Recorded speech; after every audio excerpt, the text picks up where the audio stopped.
new CBS Infinity Broadcasting, WXRK New York. Here he comes to the USA. Even though he raped a girl who was underage.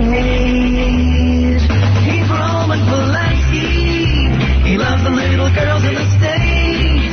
And you know he has a preference for girls who don't ever need to shave. Yeah, he's Roman Polanski.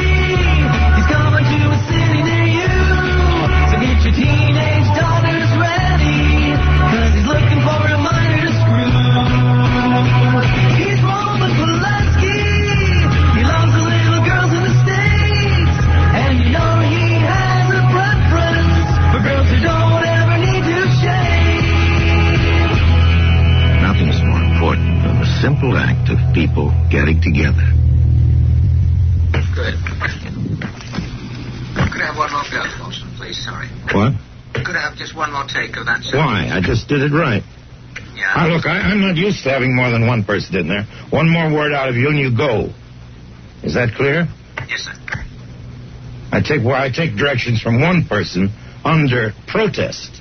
But from two, I don't sit still. Who the hell are you, anyway? No, I'm the engineer. Well, why the hell are you asking me for another one? Well, I thought there was a slight bonk, and I would just like to be safe. Jesus. What is a gonk? You mind telling me what that is? No, a bang from outside. A bang from outside.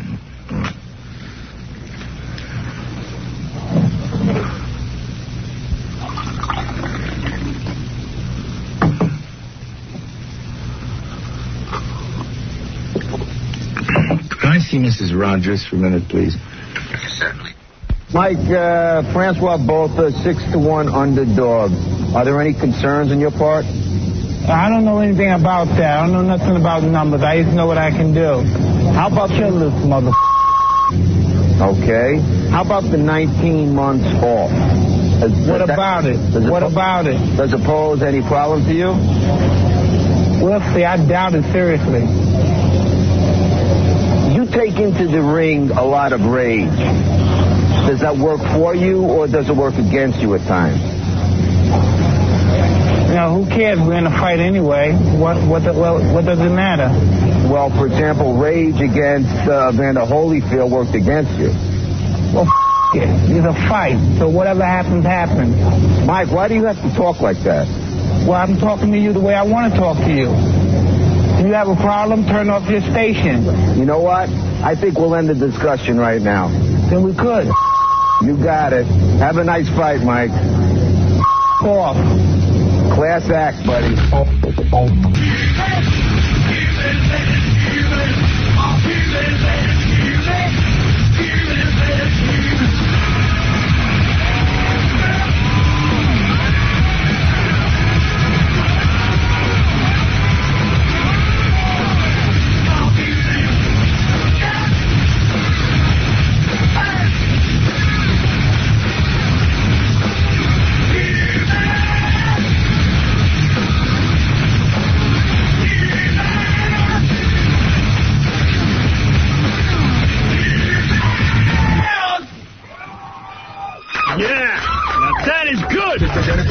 Damn it! You're listening to the Howard Stern Show again. Listen, I love the show. He's crazy. You can say whatever you want. Just identify yourself and you're listening. Okay. Hi, I'm Carney Wilson, and you're listening to the one, the only, beyond genius, love of life, Howard Stern. That's great. What did I just do? That's great. That's great. Oh, no. No, that's great. I'm being such an obnoxious No, that's fine. Bam, bam, bang. Boom, boom, boom. I get hyper when I'm around this studio. It's a smoke. I love it. Thank you. All right, honey, thank you. All right, good morning, everybody. What do you say? Well, it's your pal Howard, but I don't know how much of this show I can do today. I went to Los Angeles. I stayed up late one night, and now I'm paying for it. Is that what it is still? Well, yeah, I got a sore throat, and I don't even have a sore throat. I lost my voice. Yeah, I think I'm going to call off the show. You know, I don't think I can get through this one. No sound too hot. No. Does it hurt? No, it doesn't hurt. It just doesn't come not. Sound like Jackie now. Yeah, I sound like Jackie the Joke. Go like this. No, you know what it is? I did the show. I flew to Los Angeles. So you're completely out of whack time-wise. Yeah, I'm out of whack time-wise. And then we had a meeting for 5 or 6 hours, and I'm out of it. So I get sick. You know. Hey, I don't think I can make it through the show. I tried. What? No. What? I know. Why did you come all the way in? No. What? I'm not saying a word because Right. I don't want you to have to talk. It could have been Well, Let's sit here and be quiet. would help me a little if you talked, actually. To be quite honest with you. Let's do a different kind of show today. Yeah. Sounds like she has a theory. No, I don't have any theories. Oh. I don't have any theories. I'm out of theories. Yeah. I won't even expound. So I don't know if I can actually get through a whole show. Let's do a music show today. You've been threatening to do that a while. I don't want to do that. I don't want to subject anybody to music in the morning. I could play a bunch of stuff that we haven't played, but you know what? I'm not even in the mood. I'm so sick of doing this. I'm so sick of being on a schedule. I've really had it. You know what it is? In fact, I was supposed to go and have a meeting in Los Angeles on Friday. Yeah. And then I said, well, I'll fly out Thursday. I'll take Friday off, and then I'll get some rest. And then right away everyone goes, well, if you come out Thursday, let's have the meeting Thursday night. No break. Yeah, so there's no break. It's just an endless hours for me. But why don't you just say to them? Because I give in. Because everybody tells me I'm a baby, and I baby myself too much. They don't have to get up at 4 o'clock in the morning. They never had to do this. Yeah. You know, the same way that nobody can take into account us getting up at 4:30, they can't take into account the 3-hour difference either. So Right, they're on their own time. Right, They're right. telling you to stay up 24 hours. Yeah, 24 hours like Chinese water torture. Unbelievable. Oh, you'll sleep on the plane. Like, that's rest. Yeah. Yeah, like I could sleep on a plane. I'm not completely wired all day. Nobody can do that. I can't. Because that's what everybody says. Oh, it's a 6-hour flight. Just sleep on the plane. Yeah. Right. And Jack Off Tom will come in here and tell me to read live commercials. You have to read them. I'm sorry. Well, I'm sure he's glad he got them all in yesterday. Yeah, he did. He got them all Give you a in. break. No, he never does. It's the same stupid routine every day. And he's an idiot. There is no end. Yes, Joan, you're on the air. Hello? Yes. Hey, is this Howard? Yes. Yeah, it doesn't sound like you. Yeah, okay, so what? Yeah, dippy I know. You diphead. Listen, take some echinacea and golden seal, and if that doesn't work, a lot of morphine. Morphine. Morphine's not a good Oh, shut up, you cow. God, I'm sick of people. Take morphine. You know. Yeah, you won't feel your voice. Right. That's great. No, I don't know. Increasingly. Golden seal. Yeah, golden seal and Like it's a echinacea. miracle cure. So Yeah. 5 days later, it's all right again. Yeah, echinacea is a lot of crap. Yeah, everybody gets a cold and it goes through you and that's the end of it. Echinacea is another hype. Lie. Same 5 days you always spend. But I would have been fine if I didn't have to go to L.A. I mean, I never would have gotten a cold. No, that's... First of all, it's the air in those awful planes. Yeah. They don't pipe as much fresh air in anymore. So you got this awful stale air circulating. Yeah. So now I'm out of commission for another week. But maybe we'll just take a couple of days off. You know, we're entitled. I tell you the truth. We got a few more coming. Yeah. Well, Jackie, you take them off anytime you want. You come in late. That's why you have a voice. John, you're on the air. Howard, Yeah. take a damn coldies and get on with the show, baby. Come on. I love this Yeah. You don't need to be... I wanted to go to Hollywood to work on my cartoons. Come on, buddy. I wasn't in Hollywood working on a cartoon. I was involved in a ridiculous lawsuit where a guy owes me money. I was trying to collect. Oh, boy. Thank you. Yeah. But the judge, they constantly make you come back and forth. It's like it's a real complicated case. Either you owe me the money or you don't. Right. Thank you. Goodbye. Yeah. Either tell me they owe me the money or don't. None of these judges are Solomon. They take off forever to make a decision. They sure do. And they entertain all kinds of nonsense. It's a ridiculous thing. The law. Yeah. But I'm sick of doing this. I really am. Listen to me. I know. Yeah, I think I'm hot done. water over there? I got hot water. Yeah, hi, Noah. Hey, Howard. Yeah. Yeah, hey, maybe you should go home because, I'm up in L.A. It's 3 in the morning. Yeah, you can't even listen to this. I couldn't listen to this. Well, I mean, I have a Torturous. tradition that keeps me up. I'd rather have live shows for the rest of the week Yeah. than you to get more sick, and then, we got best stuff for the rest of the Yeah, and I personally, I couldn't listen to this. Oh, I can listen to this. I can listen to this all day. I Some wish nonsense. the station here in L.A. would repeat it more, They'd play it once. It's not enough. They play jerky the rest of No, he doesn't understand what I'm saying. Just have It's no like- clue. I don't have the, I don't have the patience today. No, it's just, I was talking to some guy yesterday. He goes, "So you make a lot of money." I went, I work for it, douchebag. Yeah, you use yourself up. Yeah. Douchebag. In the dick. And you spend all your day trying to make sure you have a voice. Yeah. And the worst thing to do is then to feel like it's going. Because then it makes you really... Yeah, right. And you get nuts. It's psychological, too. It's like, oh, man, now what do I do? Then you start gulping things. So why don't we just call it a day? Maybe we should. I mean, seriously, listen to this. How am I going to do a show? It doesn't sound good. No, it doesn't. And now we've got a bunch of crap I want to talk about. We have a whole bunch of people coming in, but I don't see how we Who's supposed to come in today? Gilbert, but also I had some other guests. It's not like Gilbert had to come from far. Yeah. We have a guy who wants breasts. Oh, really? Yeah. We have that 16-year-old kid coming in who slept with his teacher. Ooh, that's the good. Remember that kid? 16-year-old kid. The one who knocked her up twice?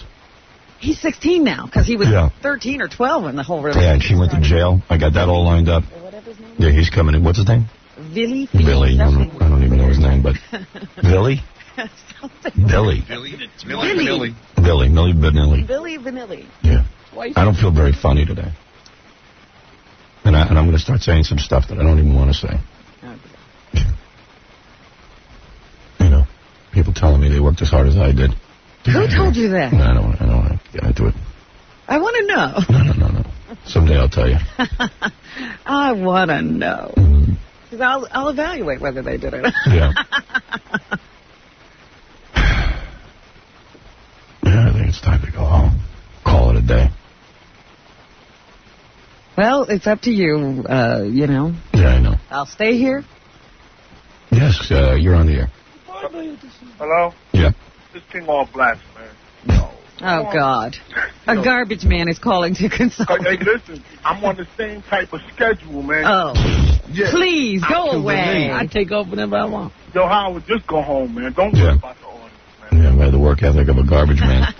He's on the same kind of schedule. I'm just saying, you got to get up. I got to get up at 4 in the morning to go to work. Yeah, you know how it is. I know how it is, but I don't make the money you make, but I know what you're saying. And people don't care. Look, he's got a voice, too. Yeah, he's fine. He can do the show. I drive the South. Yeah. People come over my house, like, late at night. They want to hang out, and they don't have to work in the morning. Yeah, right. So I got to get up at 4 in the morning. But Why don't I just take the next couple of days off? Why don't we take a few days? I wouldn't mind. Don't worry about the audience. Well, you were pushing yourself even to, I'm just going to take one day and get all of this done. Yeah. They don't care about you. They just want to laugh. You know what I'm saying? They just want you to make them laugh. They don't care if you... That's right, and when you're dead, they'll laugh at somebody else. Yep. You're absolutely right, King. That's true. That is very true, King. That's why you're the king. That's why you're the king. I know everything. Yeah. I tell you one thing. I know when you're sick, and I can hear it, man. I'm sick of living. That's the problem. I'm sick of the whole thing. You know, all them people want to take all that meat off you. Or go to this meeting, go to this meeting, go to this meeting. Everybody's meeting with me. Yeah, they don't care about you. They just care about what you could bring to the table. You're right. It's true. I'm not trying to... How come I don't hear garbage cans clinking when he calls? I mean, he's supposed to get up at 4 o'clock in the morning and toss garbage. Where's the garbage? Yeah, you know what? I don't like the way I sound. I don't think this is going to be a very fun show. I couldn't listen to this. I'm going to make a suggestion. Go to commercial break, put on the best of Stern, and go home. You're brilliant. Spoken like a true garbage man. You are brilliant. Yeah, don't kill yourself. I'm telling you. Right. Because, listen, I don't feel good, but I have to go to work. I have like a little cold, because I know what you're saying. I sleep a lot, too, and I feel good most of the time. Yeah. But I don't feel good today, but I can make it. Oh, you are going to go? Yeah. Yeah, well, he can go. I mean, all he's got to do is lift a few garbage cans. I think he drives the truck. Yeah, I mean, come on. Yeah, I'm a driver. Yeah. But I'm just saying, you sound, you know what I'm saying? You don't, I mean, I know you're going to be witty, but just... Yeah, he's right. Yes, your voice is the truck. You got to rest your brain. Yeah, all right. Thank you, bro. And your truck is broken down. I love you, man. Love you, too. All right, thank you. All right? You ought to marry this guy. I love him. He takes better care of me than anybody. Take some honey You know what I'm saying? Take some honey, So I can be fat like you. some cream. That's right. He's been nursing his voice for some time. Yeah. Yeah, what is it, Gary? Do you need to go home? 'Cause Yeah. if you do, I mean, it's worked out already. Gary don't care. Well, all right. You got it worked out? Yeah, I mean, I feel bad about that 16-year-old kid. I really wanted to interview him. I have emergency best of. I'll pull some He spots. banged his teacher I know. Twice. twice and got Well, her he pregnant. did it more than twice. He just got her pregnant twice. Why didn't he wear a rubber? I mean, I got so many questions. Well, he was 12. Man, I wish I could get my boys together. I would like to just hang in there, just to interview him. Why don't you just go rest until 8:30? Really? Is that when he's due? Yeah. Nah, it's too late for me. I don't think I can hang in there. I mean, he's only doing the show just because he thinks it's fun. Yeah. He's not promoting anything. Really? And Where's he from? With Seattle or Yeah, something? Seattle. Yeah. Do they get us in Seattle? No. I mean, they might get us on E, but he doesn't get us on the radio. Wow. I'd love to talk to that kid. Yeah, he's got a story for sure. Yeah. Because, you know, the girl, the teacher still writes him and is still in love with him. You know, he's got the 2 kids and he's supposedly dating and she's all upset. It's whole soap opera. Let it go. That woman. Oh, it's not like she's playing with a full deck. But why him? I mean, there's so many people in the world. Yeah. He needed her. All right, what do you think? I think that if you're feeling badly, you should go. Yeah, this doesn't sound too good, right? Yeah. If you can't do any better than this at this time in the morning, it's not going to go. Yeah, I don't think it's going to be much better. No, I don't either. Sometimes if I eat an apple, it gets better, but I don't think it's going to work this time. You want to take a break and eat an apple? I don't think it's going to help. Okay. I think I'm shot. I've never been this bad. Yeah, I've seen you be sick before the show starts and talk like that, and then get on and somehow. And then it gets better, yeah. Right, but you're not doing it today. Yeah, it doesn't seem to be helping. Damn. I'm not asking any questions. No, go ahead, ask it. I spoke to Tom. No.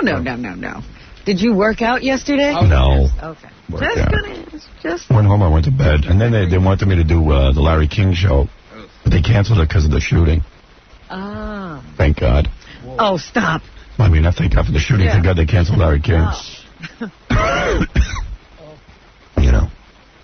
Yeah, another wacko shooting up things. Do you feel really bad that, like, I heard it last night, and my wife goes, "Oh, did you hear about the shooting?" And I was like, I mean, I feel bad for the people, but I mean, it's I every can't week do now. it anymore. I can't get all upset. Yeah, it's every week. About a shooting anymore.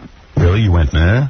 I was just It's sort of not but it's like, I'm not going to listen to all of this. Right, it's not like I don't care about the people, but Right. it's just like I can't listen to another one. You know, once again, all the commentators on the air going, well, you know, talking in those low tones. Right. We don't know exactly what's going on. That's the building. I see another parent going in. Oh, they're coming out with a child. Yeah, right. You know. Yeah, I didn't watch it either. Do it. Yeah, I admit I didn't watch it either. I don't want to see it. I saw it, I felt bad, then I turned to another channel. Yeah, you can't take it. There's nothing you can do about it. It'd be cool to watch him apprehend the guy. Yeah, and there was a little bit of that. They found the van and searched the motel, and he wasn't there. Yeah, Buford. I think anybody named Buford should be arrested. Right, well, they got the name. They don't have him. I like to try to figure out if it was a hate crime. The guy walked into a temple. They can't figure it out. Yeah, they can't figure it out. And his name's Buford. Well, let's ask him. Yeah, I love that. We can't. We don't want to say yet if it's a hate crime. Dude, I'll say it. It's a hate crime. Oh, he was in love when he went in there with the gun. With a 5-year-old. Didn't even say a word, just started spraying bullets. Someone tells me Buford's not Jewish. Nothing hateful about it. Right. That's such a funny name. Yeah. There's 3 names. Well, we're waiting to see if he's a Jew. If he's a Jew, then... Buford Schwartz. Yeah, Buford Schwartz. He's a junior. He's Yeah. a Jew. Buford Jr. He's one of those 3 name guys. Oh, is he? Oh, already. Then they can't find him. No, and this is the thing that's bothering me about the country now. We know who it is and we can't find it. Country's too damn big. Can't find anybody. I know. It's too easy to hide. Yeah. So, Where do they think he is now? well, they're still looking around in California, in Los Angeles, Oh, yeah. in that area. Didn't they find a hotel room that he left a bunch of stuff in? Yeah, they found the van and they, found the room, but they didn't find him.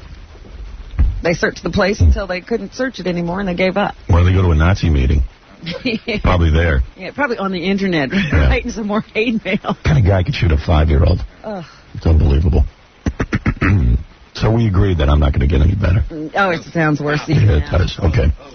All right, I'm calling the show off. I'm trying to figure out what to do now.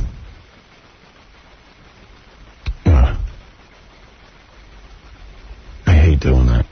I mean, I'm here. I might as well do something, but I really can't seem to get a voice back. There's Rob. nothing you can do. Hello? No. You have to stop. Can you just go rest the rest of the day? Oh, no, he's going to go out and I party. can go party with you, Jack. To an Iron Man. Can you go rest the rest? Be quiet. Can you rest? That's what I'm going to do. I'm going to go home and go to sleep. Can you? Have some lobster. He always has a lot of meetings after a meeting. Well, he's sick today. He'll cancel meetings. I canceled everything. Unless you want to meet with me, Jackie. Oh, hot dog and donut. You want me to do the plug? Hot dog and donut available on your local. Hi, Rob. For dirty information. And 3D joke, man. All right, why don't I take a break? And then we'll figure this out. Later. Rob's not there. Oh, that was a guy. All right, we'll be back right after this. And now, a Howard Stern musical moment. Ow, ow, ow, ow. Ow, ow, ow, ow. Ow, ow, ow, ow. Ow,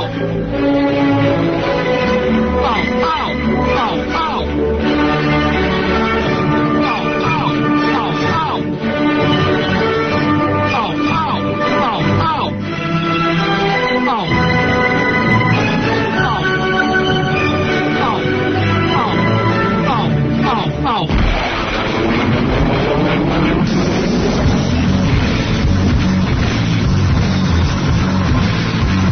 Rock Radio. K-Rock. 92.3. K-Rock. Howard Stern. Gary Delamonte is on the phone. He's stuck in the World Trade Center. Gary, can you hear? Where are you? I'm in building number 2. I work for a custom house broker, and there were reports of a gas leak. That's what we heard, and we felt the explosion up on the 80th floor. 80th. And we heard that the gas was from Howard Stern's Fart Man movie. Say again? We felt the gas was from Howard Stern's Fart Man movie. Oh, they're filming that. Oh, I see. Okay. Well, that's another element. We have not been able to determine either through emergency services or anyone else what caused the explosion, but that's all being looked into. Are you still on the 80th floor? Yes, I am.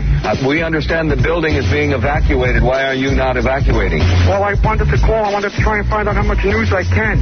I was looking to see if I could speak with Stuttering John and Baba Booey. Well, we don't know those folks. Yeah, fortunately I do.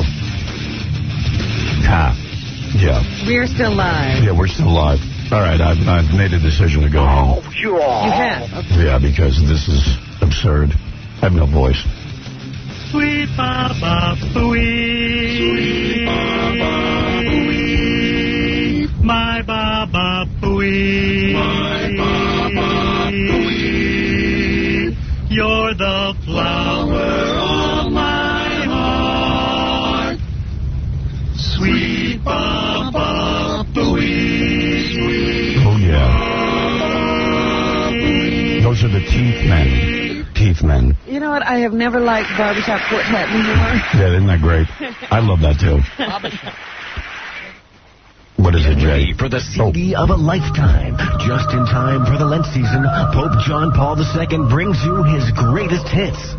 Hear the Pope as you've never heard him before. And steal and be disgraced and break different commandments all over the place. You can worship Green Buddha, he's round and fat. Oh, baby, lay off my hat. No, don't you? With my big dumb hat. Let His Holiness whisk you away on a spiritual retreat with his angelic voice and timeless wisdom. Jesus loves you, yeah, yeah, yeah. Jesus loves you, yeah, yeah, yeah. Jesus loves you, yeah, yeah, yeah. And listen to the spiritual father rock the holy house down. These knees were made for kneeling, and that's just what they'll do. Yeah. And one of these days you'll see these prayers don't do a thing for you. Look out, Satan. The Pope's greatest hits is now God available by bless him. phone. Call 1-500-PONTIFF. Call now for rush delivery. Guaranteed to be at your door by Good Friday. So call now. Yeah, call now. Did you know the Pope just told people what he thought heaven was? What is it? It's not a literal place. It's just a closer relationship with God. Yeah, great. Oh, great. We've been living good for that? In other words, he doesn't even believe there's a heaven. No, there's no place to go. No. What is it, Jay? Hello? Yeah. Howard. Yeah. How you doing, bud? Hey, look, man.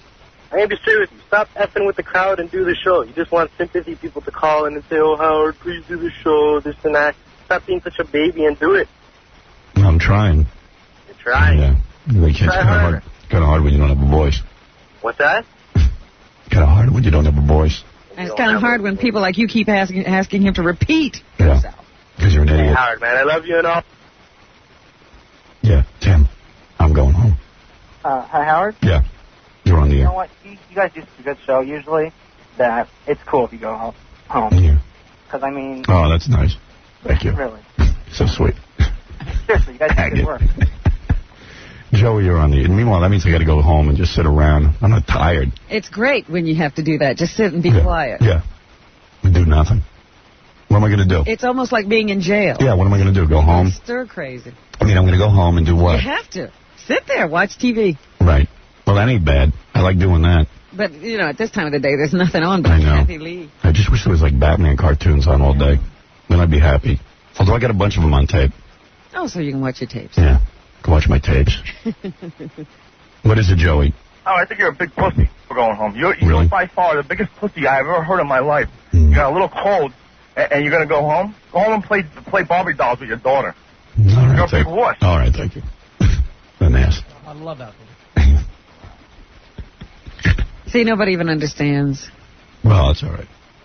I'm not looking for They're not sympathy. supposed to understand. No, they're not. It's not their job to understand. Joe, you're on the air. Hey, listen, you have to stay at work. How's your wife and your kids going to go to Europe? Oh, that he hurt. makes a point. Yeah, you're right.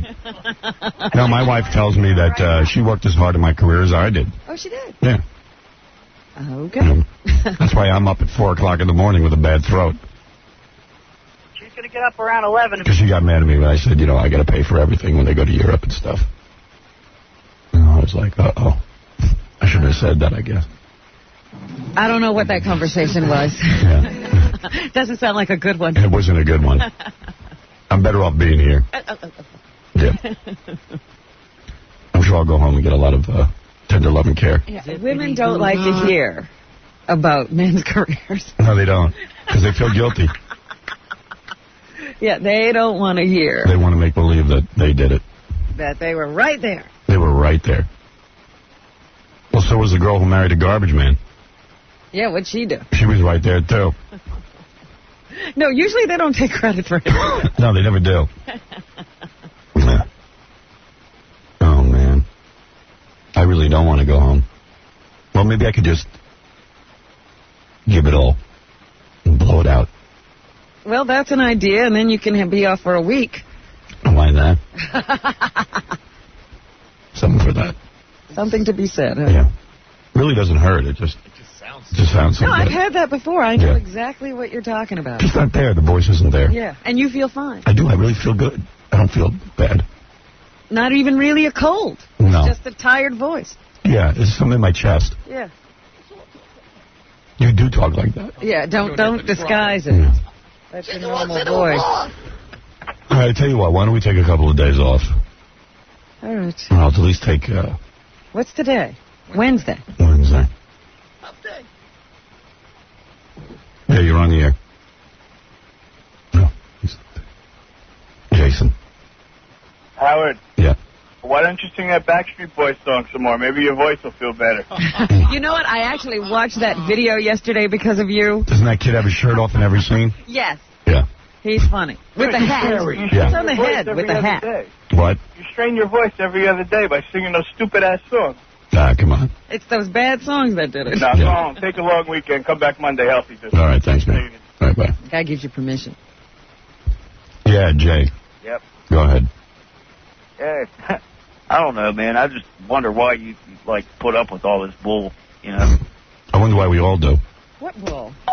Is he talking about? Which bull? Bull. You know, you got to do this and that all the time, every day, and you never get a chance to go home. You never get a chance to relax. And when you do go home, what do? You don't pay any attention to your family. You go down in your basement and you're down there with your computer.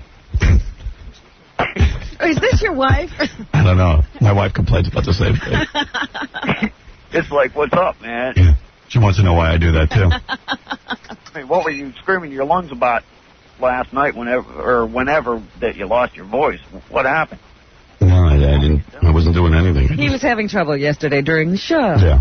Oh, you just got into it. Yeah, I just got a cold. That's all. I got a little cold. I went to Los Angeles and, I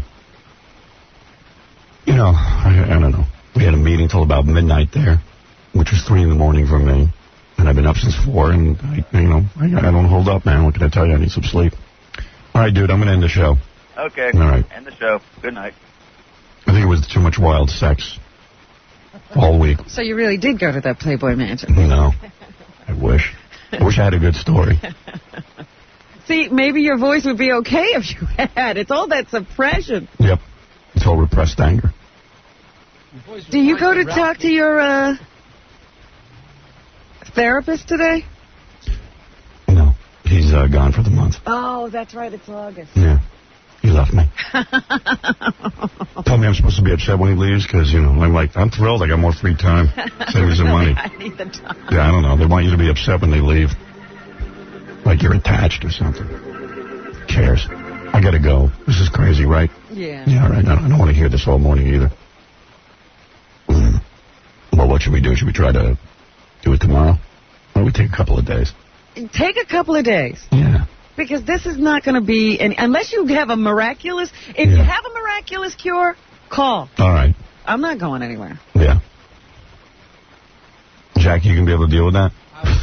Jackie's already on a plane. What are you talking about? You're talking to yourself over there. Cancel that reservation. He's like, I can't even do my Jackie impression. All right. No. I'm scraping down the jetty already as we speak. I'll stay poolside. Maybe I can get that free bridge trip on the way back. Well, he'll be angry because if he knows if I'm going to be sick. He's like, well, I could have worked. Hey, That's right. I could have had this time to do gigs. What is it, Baba Booey? What? I'm just checking to see what's going on. I'm going to leave. Go. Yeah, I don't know. I mean, I'll go sit home. What can I do? Well, that's what you need to do. I guess. We're all set. Yeah, Jackie already called the garage for his car. Did he really? No, but he would. We're all prepared. What about Ronnie? Did you call him? Well, that's a problem. What? Oh, that's a problem. Ronnie's working? No problem. He doesn't have an availability until later on in the morning. Oh, no. But what I'll do is I'll have to make some calls and just work something else out for you. Well, you got to get home. You driving home, Jackie? I'll go home with you. Can you drop me off? We'll need rides home. What do you mean? He's busy? Yeah, that's what Casey spoke. You can't call another car? Casey, where are you? Yeah. Well, I don't want to talk to you. Yeah, you got to spend at least an hour with Jack. Yeah, right. Plus, you're going to move a leg. Put the right seat way up, and you can see the back. And you know what? I'll never hear the end of it. Like, I took you him. home. Yeah, I owe him. I took him. He gave me a ride home. Turned me into a chauffeur. Yeah, right. How I turned him into a chauffeur, and then You can have my car, and I'll take the train. That would work out really nicely. What? Hey, we'll stop. We'll get some broads. We'll have a party. Come on. I'll take you back. That'll get my voice back. No, anyway, Ronnie is not available till 8:30. He has some other work. Well, can he call another car? He works for a big limo company. Can't they provide another car? Yeah. He said it's kind of like last minute, so. What's last minute? They got cars all over the place. Why don't you beep him, and I'll talk to him. Yeah. Why don't you put him on the phone? Here, I'll call him. All right.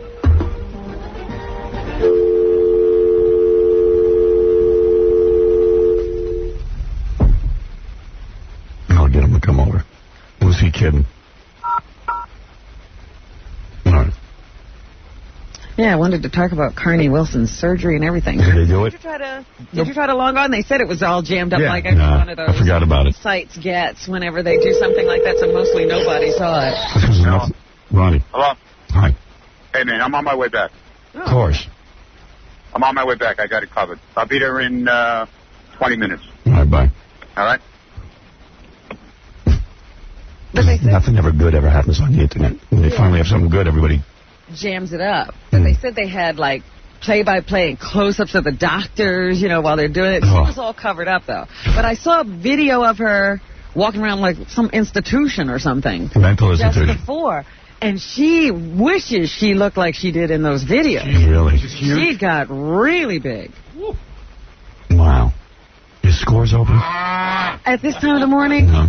I'm sure they would open it I for will you. bet you $1 million if I woke Lonnie out of bed, he could have a party in a half an hour. Yeah, I mean, might as well. I'm not working. Echinacea, Golden Seal, and Yeah, I mean, you can sit there and not talk to strippers as well as you could not talk to anybody else. Yeah, but we don't have to talk when we're there. He could totally rest his voice. Right. It's the only place I can rest my voice.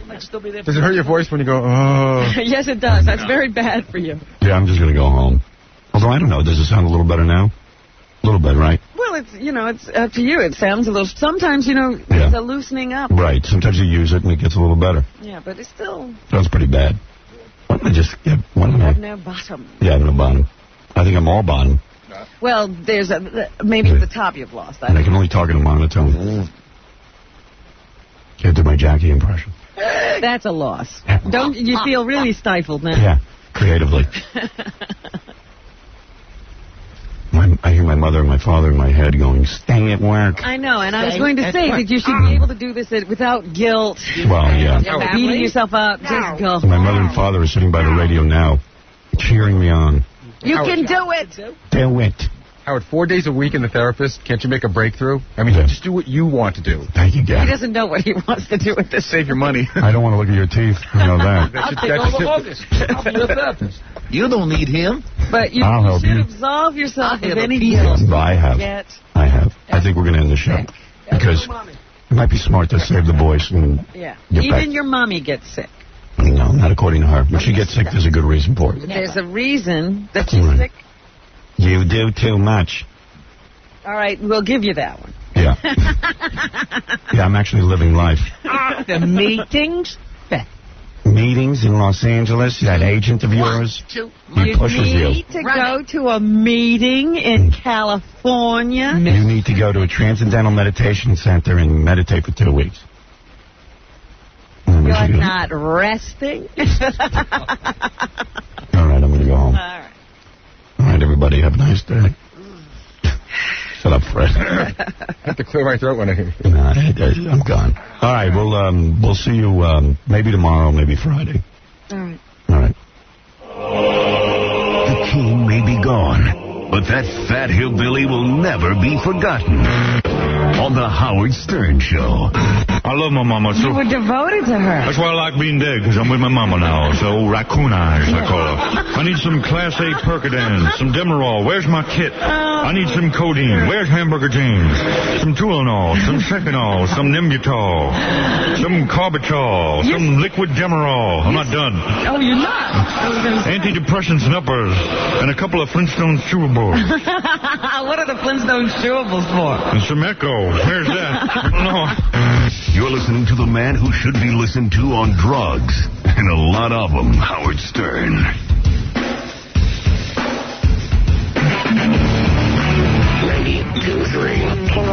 WSNK New York. Foreigners equal laughs on the Howard Stern Show. You don't want more but people here. If you don't want more but people here, solve the problem of Haiti and just stop coming here. I can't police the world, darling. That's what the president is doing. He's No. I am the president. He's He's in policing. Somalia, he's in Iraq, he's all over the place. Yeah, and we'll worry about what everyone does. Why don't you go back and help your country become great? What are you doing here? Why don't you go back? Stop the butt people. How dare you telling me to go back when your grandmother was from Russia? My grandmother could take you. You know, my grandmother was a lady. She never had a big mouth like you. I have to have a big mouth. What about your mouth? My mother could kick your ass. You're the biggest mouth in the No, that's right, and you don't know anything about it. You didn't grow up here. You grow up in Haiti. They don't even open their mouth over there with a voodoo doll. I'm going to do voodoo on you. I'm going to stick pins in my mouth. You don't know what to do, voodoo doll. I don't know anything about it. With that voodoo. You're so silly with your superstition. Always Democratic Howard Stern tries to lead a wall around the country. I am 99% sure that on the phone it's Julian Lennon. Yeah. And he wants to be a judge on New Year's Eve. I'm like, how do you know it's him? Well, I asked him his label, his manager, and when he was ever on the show before. And it sounds like him, and he seemed to answer this pretty quickly. Let's think of something we could ask Julian Lennon. Don't we already have Ringo as one of the judges? I'll have to reject Julian. I would love to have Julian there. I love John Lennon, and I feel I owe it to John to have his son there New Year's Eve and let him have some fun.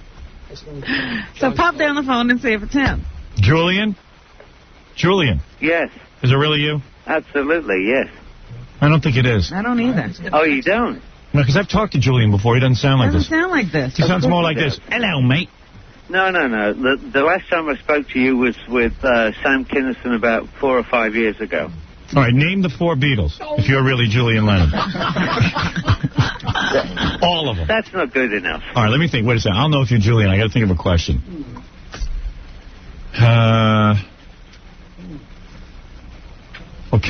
Okay. Spell Yoko.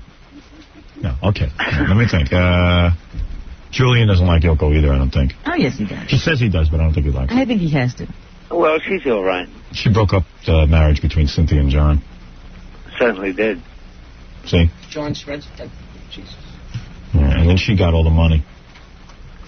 Certainly did. Yeah, I never understand why your father never left you money. I'll never understand that. Well, I mean, it's a difficult situation. Basically, what he did in his will was leave it up to Yoko's discretion. Yeah, great. And she's so generous. You know, Yoko is the type of person, Julian, you don't have to join in on this, but Yoko's the type of person who just buys, like, tons of clothes and stuff like that. Stuff she doesn't even need. Impulse buyers. Yeah, and so they left it up to Yoko's discretion. How much money have you gotten from the estate? You're his son. Yeah, I know. And I bet you, what's his name, got tons of money. What's the other? Sean. Well, I mean, he lives under the same roof, so, he gets taken care of, basically. All right, Julian, if this is you, your grandfather's first name, that's John's father's name. Fred. All right, it's Julian. That's Julian. Thank you. That happens to be the proper answer. I'm sure that question came from Fred. Thank you. Fred Norris knew that, because his name is Fred and he hates his name. He knows all Freds. Yeah. You ever met him? I actually did once when I was about 6 years old. No, I mean Fred Norris. Fred Norris. You'll meet him New Year's Eve then. Hey, Julian, that'll be cool. You should be a judge. Well, I'd like to be, actually. You're somebody who, obviously has been around a lot of beautiful women, obviously having your own recording career, being the son of John Lennon, the whole legacy. He's had, like, tons of supermodels. Yeah, in fact, he was dating this friend of ours once. Who? Which friend was that? Her name begins with an F. Fiona. Yeah. Fiona. When I called up as a plumber one day. Right, okay. Yeah, this is Julian for sure. Absolutely. I bet you miss Sam Kinison. I do, actually. Julian was real friendly with Sam. Well, he was a sweetheart. I mean, he had the devil inside him, but aside from that, he was a sweetheart. So you guys lived close to each other, right? Not too far from each other. Yeah, and once in a while, Julian would hang with Sam, and Sam was always, like, into it. Sam was, like, so into it. Hey, I hung with Julian Lennon. I was like, hey, dude, mellow out. Well, the thing was, I mean, his shows were so good. I mean, so good. Whoa. Hey, Julian, you can't use the F word. Oh, sorry, I apologize. All right, that's cool. Yeah, but that was in, reference to Sam there, Yeah, no. You were in that spirit. You were doing the same thing. I was doing the same thing. I apologize about that. New Year's Eve is going to be pretty wild, and we need some good judges, I think the judges are, like, half the fun, too, just having all those people. We got Heidi Fleiss is going to be a judge. Are you serious? Yeah. Serious? Get out of it. No, not kidding. We've already talked to her about it. Now you don't want to be a judge? Now he doesn't want to be a judge. No, I'm still interested. Let's see. Who else is going to be? There's like a lot of interesting people. Tiny Tim? Yeah, we dig him. Yeah, we dig him. What is it, Gary? Stutter and John's out there being really embarrassed because, he met Julian once. Yeah. And John said Sam introduced Stutter and John to Julian. Yeah. And John said probably the stupidest thing that you could say to Julian Lennon. What'd he say? Hey, man, Sgt. Pepper's really inspired me to go into music. And Julian was just like, oh. Oh, shut up. Yeah, You're the millionth guy that day that told him. Well, it does get a little overwhelming sometimes, but I always try to remain polite. So you're not even. So Yoko still hasn't given you any of the estate, right? Not as yet, no. That drives me nuts. I can't tell you how that drives me crazy. Well, I mean, not that like everyone has to be money hungry. And you make your own living, but it would have been nice. I agree. It's very frustrating, but I don't think your father thought it through when he made that decision. And you know what I mean? It was kind of like he didn't want to be bothered with business decisions, so he says, I'll just leave everything up to Yoko. The money, yeah. And at the time he made his will, it was like, hey, he was in love with Yoko. He didn't think he was going anywhere. Exactly. Nobody ever thinks that. No, of course not. And then all of a sudden he's dead, and now it is up to Yoko. And Yoko is so, she's got billions. She's got so much money from those frigging cows and everything else she invested it in. Hey, man, you say to Julian, John's really... Yeah. his legacy. And then she wants to palm off and she's into all these charities with her Spirit Foundation. Yes, you know what Spirit Foundation is? Hey, Spirit Foundation should be one of your charities. Spirit Foundation is a tax write-off. If you give money to Julian, it's not a tax write-off. Right. Don't tell, that's what I can't stand about people. People always say to me, hey, what do you give to charity? What do you give to charity? You help the members of your own family. Jesus Christ, that Yoko pisses me off. Well, maybe in that sort of circumstance, yes. But also, I mean, you're John's son. I know, I understand. And then John wasn't there for you growing up. Cynthia was there. Cynthia didn't have anything. I tell you something. Life sucks. I don't want to hear about it anymore. Well, I disagree with you. Don't help charities. You help your family. You should help everyone, but help your family, too. Well, don't tell me you're some great philanthropist, and then John's living son... I got to tell you that I honestly believe that maybe, to a certain degree, age-wise at least, that if she'd have given me the money, 10 years ago, when I was 20... Yeah. Then number one, I would have probably abused and used it to hell, and maybe even I might be dead, Yeah, but Yoko, that's not her responsibility. Well, yes, I agree. Yeah, but at least 30 is a reasonable age, respectable age. Who's to say? You never know when she's going to let loose with those purse she's not going to ever let. I know the mentality of a Yoko. She's never, the hippie, the free spirit. I'm a hippie. I'm not into money. Meanwhile, counting every penny and saving every dime. Well, I mean, it's difficult to me to, to be... You're gracious. I'm going to tell you something, Julian. I am You're a gracious dude, but I'm going to tell you something. It ain't right what she's doing, and somebody ought to speak out against it. I mean, seriously. I know. Imagine my father died. Let's say, I granted, my mom and him didn't get along. He goes off. My father's a super wealthy guy. He dies, and I don't get left anything. I know people, and I'm not talking about wealthy people. I'm talking about, maybe the estate is $20,000. Listen to this. And there's two sons, and one of the sons has left all the money because the mother, for some reason, perceives that he needs it the most. Right. Do you know how that sticks in somebody's craw? That's like, oh, man, my own father didn't remember me. Well, yeah, I mean, from my point of view... Well, yes, but from my point of view, it's really not the question of the money, it's the principle of the matter. Of course. In that, I mean... What are you, the forgotten son? What are you, some kind of bastard child? Well, that's what it feels like to a degree. I mean, I'm very grateful, and I will not abuse anybody because... Right, I know. Leave that to me. I will. Yeah, leave the dirty work to me, Julian. I will, okay. I've always been good at it. But again, I can't say yes or no on any of your polite comments. Right. Well, it's funny to watch people fawn over Yoko and listen to her when she has something to say about this event or that. And also, look at how she's running her life. The public relations... We're actually on speaking terms, and we're trying to sort things out. Well, you know what it is? You've got to be nice to Yoko. No, there shouldn't be any of that. Because she holds all the money. No, that's not the position. And you know what? The circumstances we are talking, and we're trying to sort something out without going to the courts. Right. You should go to court. You're never going to get anything. Maybe I don't have to, and I don't think she wants to either, because I don't think that would help her in any respect. How long does it take her to sort things out? Yeah, it's only taken her 20... How long has John been gone? It's, how many years do you need to sort things out? How about setting up a trust fund if she doesn't trust you with the money? I know, but I've got to tell you from the heart that even I didn't think that... I would be a responsible person. No, I can dig that, but at the same point, you could get a trust fund where you wouldn't be able to get a hold of the principal. There's all kinds of ways of setting it up. I know. Parents do that all the time for their children. Absolutely. Wealthy people set up trust funds and stuff like that. Yes, but it's another thing to know that at least there is something there for you if you ever get yourself straightened out. Oh, please. The woman has more money than anybody could ever spend. Absolutely, but again, it's not the money, it's the principle of the matter. Of course, it's your father. I'm the firstborn son, da-dee-da-dee-da, etc. Right, and hey, let me tell you something. Each son, it has to feel loved in his own way. It has been set up through a public relations move that Sean is the love child between Yoko, as if when John Lennon had his first son, that he wasn't in love with his first son. I mean, it's almost been set up. I'm being serious now. It has been set up like Julian is like some kind of John didn't really love him. He loved Sean. That was the son that he really loved. Hey, man, seed is the seed. Damn it. What is this? What is this selective, this one's the son and this one isn't the son? Yoko, get off your fat ass and give the guy his money. Stop spending it on fur coats and clothes. Well, one of the funny things is... It's your money. Be generous. One of the funny things is that I've spoken to Sean. I don't see him that often. He's that sort of age where he's learning and growing and and getting wild. Yep. And so, you know, he's not interested too much in speaking to his older brother. And we talked about this. Well, they've also set it up that you're not even like an older brother.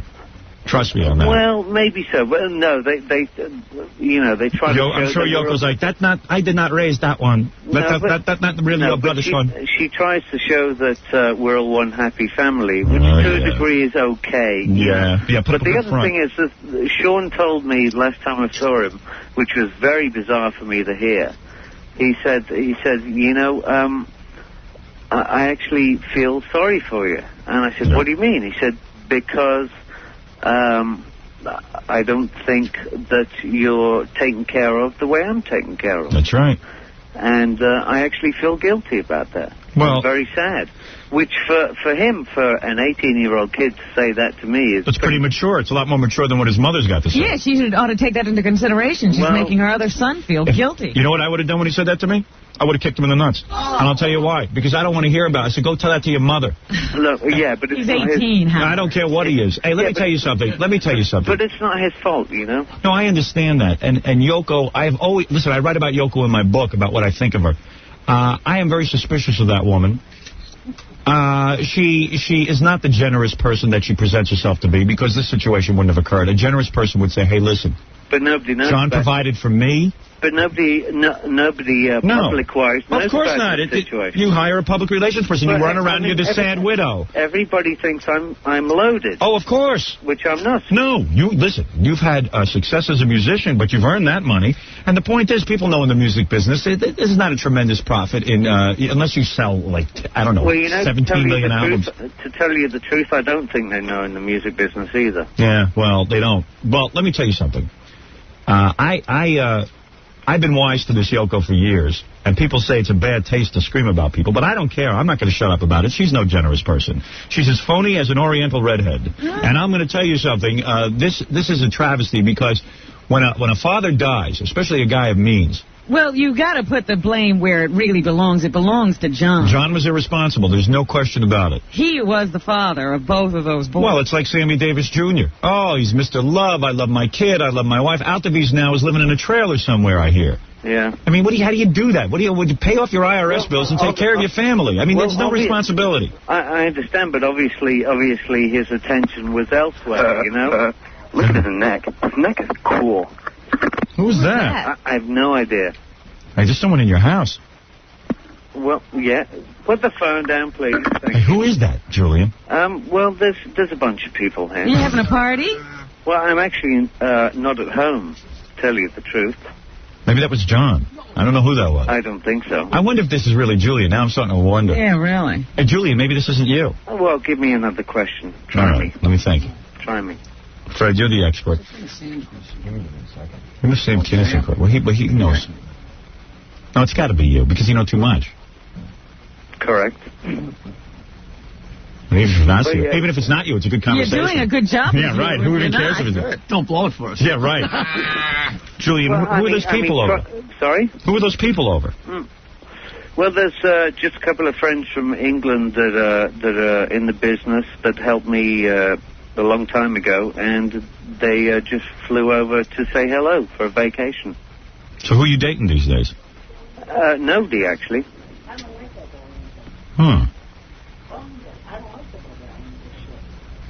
What's going on back there? I don't know. It's well, the friend's house that I'm in is actually Oriental. And he's upset that...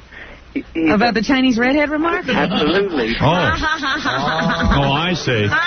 He's saying there's a difference between Chinese and Japanese. Right. Oh, I see. Well, tell him, domo arigato, Mr. Roboto. That's Japanese. He wouldn't understand. Oh, I see. Arigato, Mr. Roboto. That's what he said. Domo arigato. He sends that back to you. All right. Tell him to mellow out, you know what I mean? Mellow out, will you? Julian, you know what I'm saying, and I think Julian can actually appreciate what I'm saying. That, yeah, okay, his dad was irresponsible with the will and all that stuff, but at the same point, now it's in Yoko's hands. Yoko was very much alive. She's supposed to be this big philanthropist, and she's so not generous, and I've always said this about her, because I've read stuff about her. She's so not generous. It's such a scam that, and this Sean has grown up knowing he'll be taken care of because Yoko's his mother. and not Yeah. Cynthia. And Yoko should say, wait a second. This was John's boy. John loved him, too. And I want him to grow up with the same security that Sean is growing up with. What, Sean is so responsible? How come he's going to get money from John? Well, she probably doles it out to him, too. It's just that he's always around his mother. Yeah. And she makes sure he has an apartment, and she's paying for everything. And if everyone thinks Julian's... Well, what do you think, Yoko's so responsible? What was she's more responsible than Julian? And if Julian's so irresponsible, if he's such a child, then allot the amount of money that he's supposed to get and put it in a trust fund and let him live off the interest and have an executor of some kind. Well, yeah, I'd agree to that, of course. But even so, I mean, if I live off the interest, then what do I have to be? 40? Yeah, right. Yeah, what age are you responsible? Is that what the sticking point in the negotiations are? Yeah. Well, let me just tell you something. Well, the other thing is nobody knows when one is going to die, and right. And I could be gone tomorrow. Right. And never had anything from your father. Exactly. Well, that's what she's banking on, you know. You think so? Yeah, she's hoping that you ought to do. You ought to fake cancer. And she'll go, oh, I'll give you money now. But it all reverts back to me. She's banking on you dying young. What do you think? What do you think? Then if you die, then but what is it when you have $1 billion to give somebody $10 million or whatever that amount is? Wouldn't even notice it. Wouldn't even know it. It wouldn't change her lifestyle one Exactly. bit. If it would change her lifestyle, okay, I understand. But it's not going to change her lifestyle. No, but as I said before... The generous artist. I paint imaginary picture and put nail through it because this symbolizes love. I like to call people up and tell them, perfect strangers, and tell them I love them. Hey, don't call perfect strangers and tell them you love them. That's lip service. Call up John's son, Julian. Your stepson. Your stepson, and make him financially secure the way John would do it. Love him. Love him. Don't call me up on the phone and tell me you love me. Easy to love a stranger. Hard to love family. Yeah, family I don't love. Send cash. That'll show me all the love in the world. You guys are... Well, thank you, yeah. Of course. For God's sakes, you're his son. She's got more money than anybody. You know, I'm reading about the Kennedys this morning in the newspaper. And I've been saying this to you. There's so many of these friggin' Kennedys, and they're all none of them have any business acumen. Right. They're all... none of them generate income.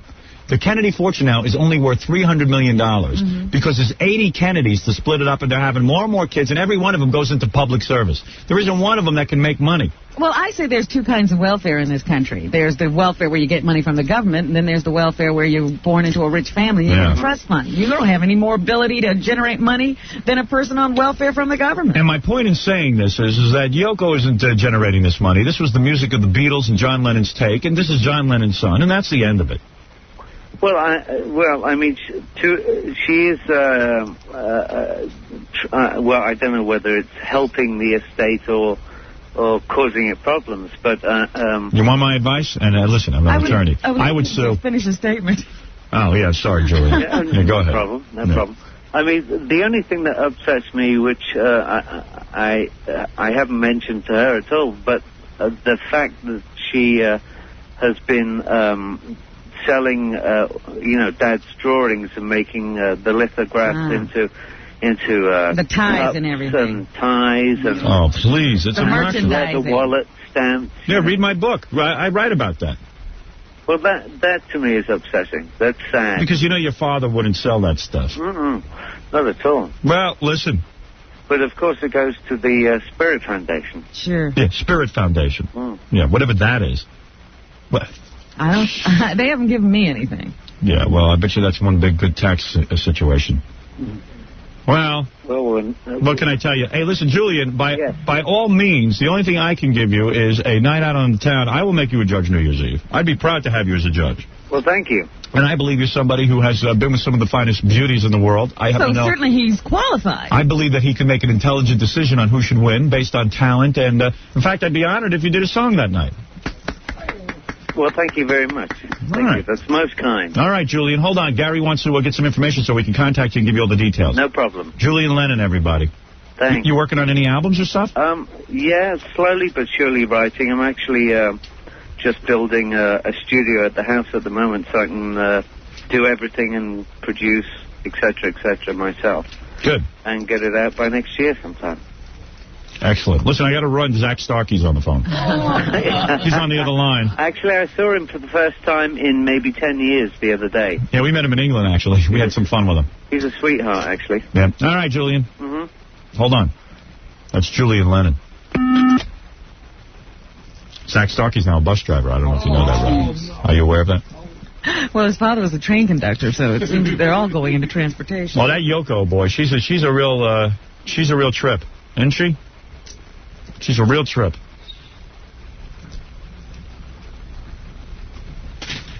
That's something. I would give that kid some dough, boy. That's his dad. Well, you know, you don't have any of these mixed-up family relations. I would like to see it if you were in one of these extended families with steps and halves and all that stuff. What would go on? I'll tell you what.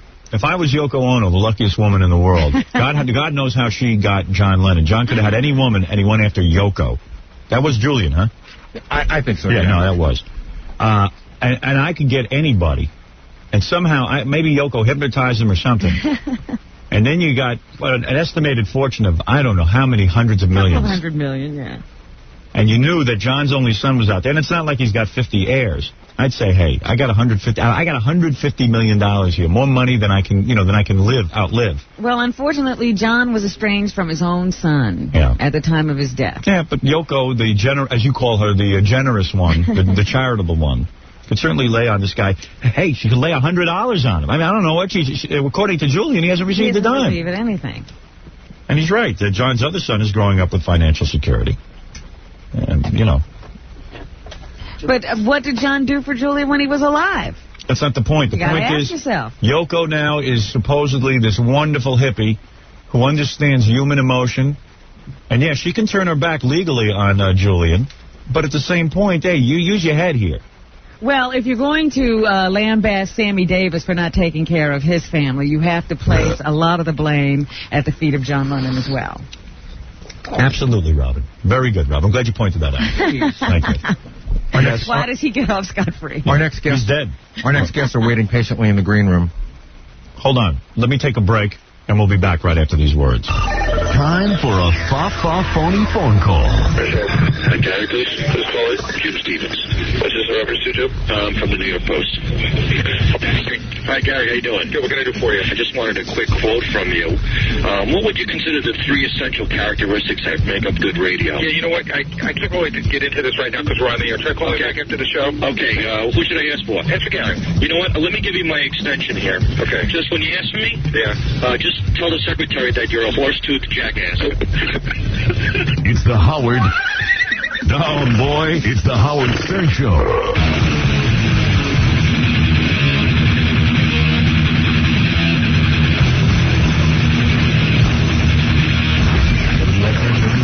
Another K-Rock concert. NASCAR Rock Radio. K-Rock. The controversial Howard Stern radio show. A man many consider vulgar and racist. Let's not get ridiculous.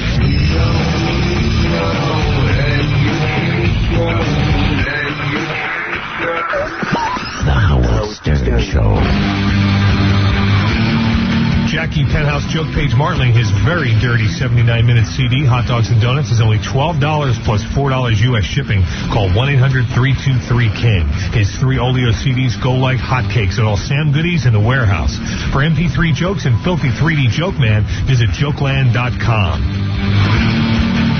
Hello, Howard. Hey, you're on the air, dude. This is Hunch Bro. I called you about 5 years ago, remember? Hunch Bro, yes. And we were talking about some funny stuff. Oh, yeah, all the time I remember you. I think about you every day.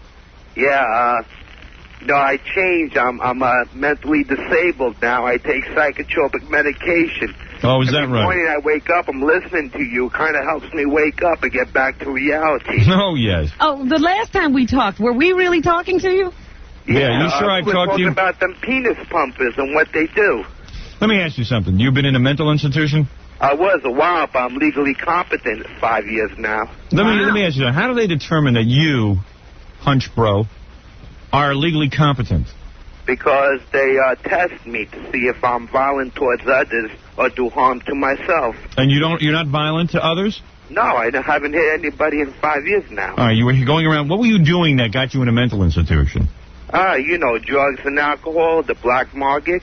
The black market? Yeah, you know, angel dust, marijuana, and all that shit. Whoa. Hey, Hunch Bro. Hunch Bro. No S word, okay, dude? All right. Because you use the S word, I don't care how crazy you are. I have to hang up on you. I'm sorry. I'm fascinated by your life story. Now, let me get this straight. Let me understand the mentally ill in our country. In other words, here's a guy. How old are you, Hunch Bro? I'm 26 now. All right, You're 26 years old. So 5 years ago, you're 21. Is that correct? Okay. I'm pretty good at math, and I take liberties here, just figuring I this study out. electronics engineering technology now. All right, so you're growing up in a household. Do your parents realize you're a nut? That's why I don't live with my parents anymore. Did your parents realize you were nutty as a kid growing up? Oh, yeah, they went through hell with me. Why? Because you were on drugs? Yeah, I did bad things. You did a lot of bad things. Yeah. And like what? What was the worst thing you did? Steal. You stole things from your parents? Yeah, because this is when you're involved in drugs, you get like an addiction. Yeah. You got to get money to supply your habit. All right, okay, so your parents throw you out of the house at what age? And this past February, but... this past February, so It took them that long.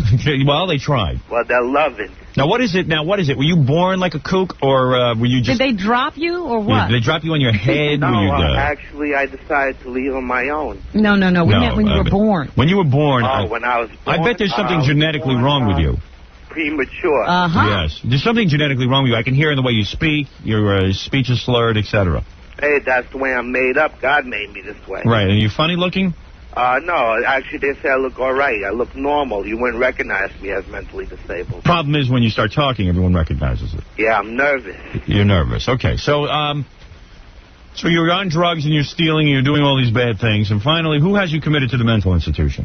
The judge. The judge? Yeah. Now, up until this point, you're 21 years old. Have you ever had sex with a woman? Yep. Oh, you did? Yeah. With hookers, right? No, actually, some women were 70, some were 30. 70? I had some that were younger than Were you out raping? Were you a rapist? No, I make sure they consented before I had to. Even the 70-year-olds? Yeah. You took a 70-year-old woman. Now, how old were you when you took a 70-year-old woman? This was a few months ago. I see. Now, how did this happen? Did you meet the 70-year-old woman through friends? Friendship. We talked to each other. How did you meet her? She's a widow. She's a widow, and that means you meet all widows. No, where did you meet her? All the time. Is she a weirdo or a widow? She's a widow. How did you meet her? How did I meet her? Yeah. We went to a AA meeting. All right, you're at an AA meeting, and there's a 70-year-old woman sitting next to you? No, across the table. Across the table, and you're attracted to her?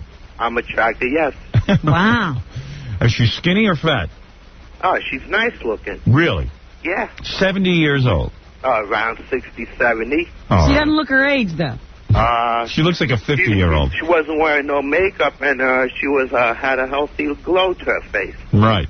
That's called the glow of death. I go for the personalities, not what they look like. All right, and then you get into bed, and you get friendly with her, and she suggests to you that you go to bed? No, it's like led into it. Like we were talking about, feelings and like how you felt, how you feel like you have it. Sounds like a deep discussion, doesn't it, Robin? Yes, it does. Yes. So you're talking about feelings, and you're having I don't feel no more. This was if I'm active, if I'm drinking or drugging. I understand that. So Like, you're having this discussion with this woman, this 70-year-old woman. What is she wearing when you're having this? Regular clothes, jeans. Jeans. 70-year-old woman in jeans. Have you ever seen that, Robin? A 70-year-old woman in jeans? Okay, but this is an unusual woman. And a special woman. A special woman. Yeah. And what is it? You go to her apartment? No, I invited her over my place. And she comes over for what? For dinner? I took her out to a restaurant, brought her some food. Right. What kind of food do you feed her? But it's soft food, right? Was it soft? Oh, yeah. A steak, potatoes, salad. Steak or potatoes? Down steak, yeah. She was able to eat the steak? Oh, yeah. She has her own teeth? Well, and she has her own teeth? She ate the whole thing. It was too much for her, and Can you imagine these two? Yeah. So you go back to your apartment.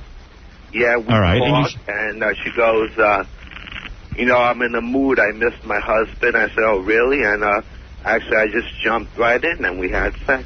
Wow. Now, let me ask you this. Yeah, I'm curious. This is a woman who has seen her last period maybe 30 years ago.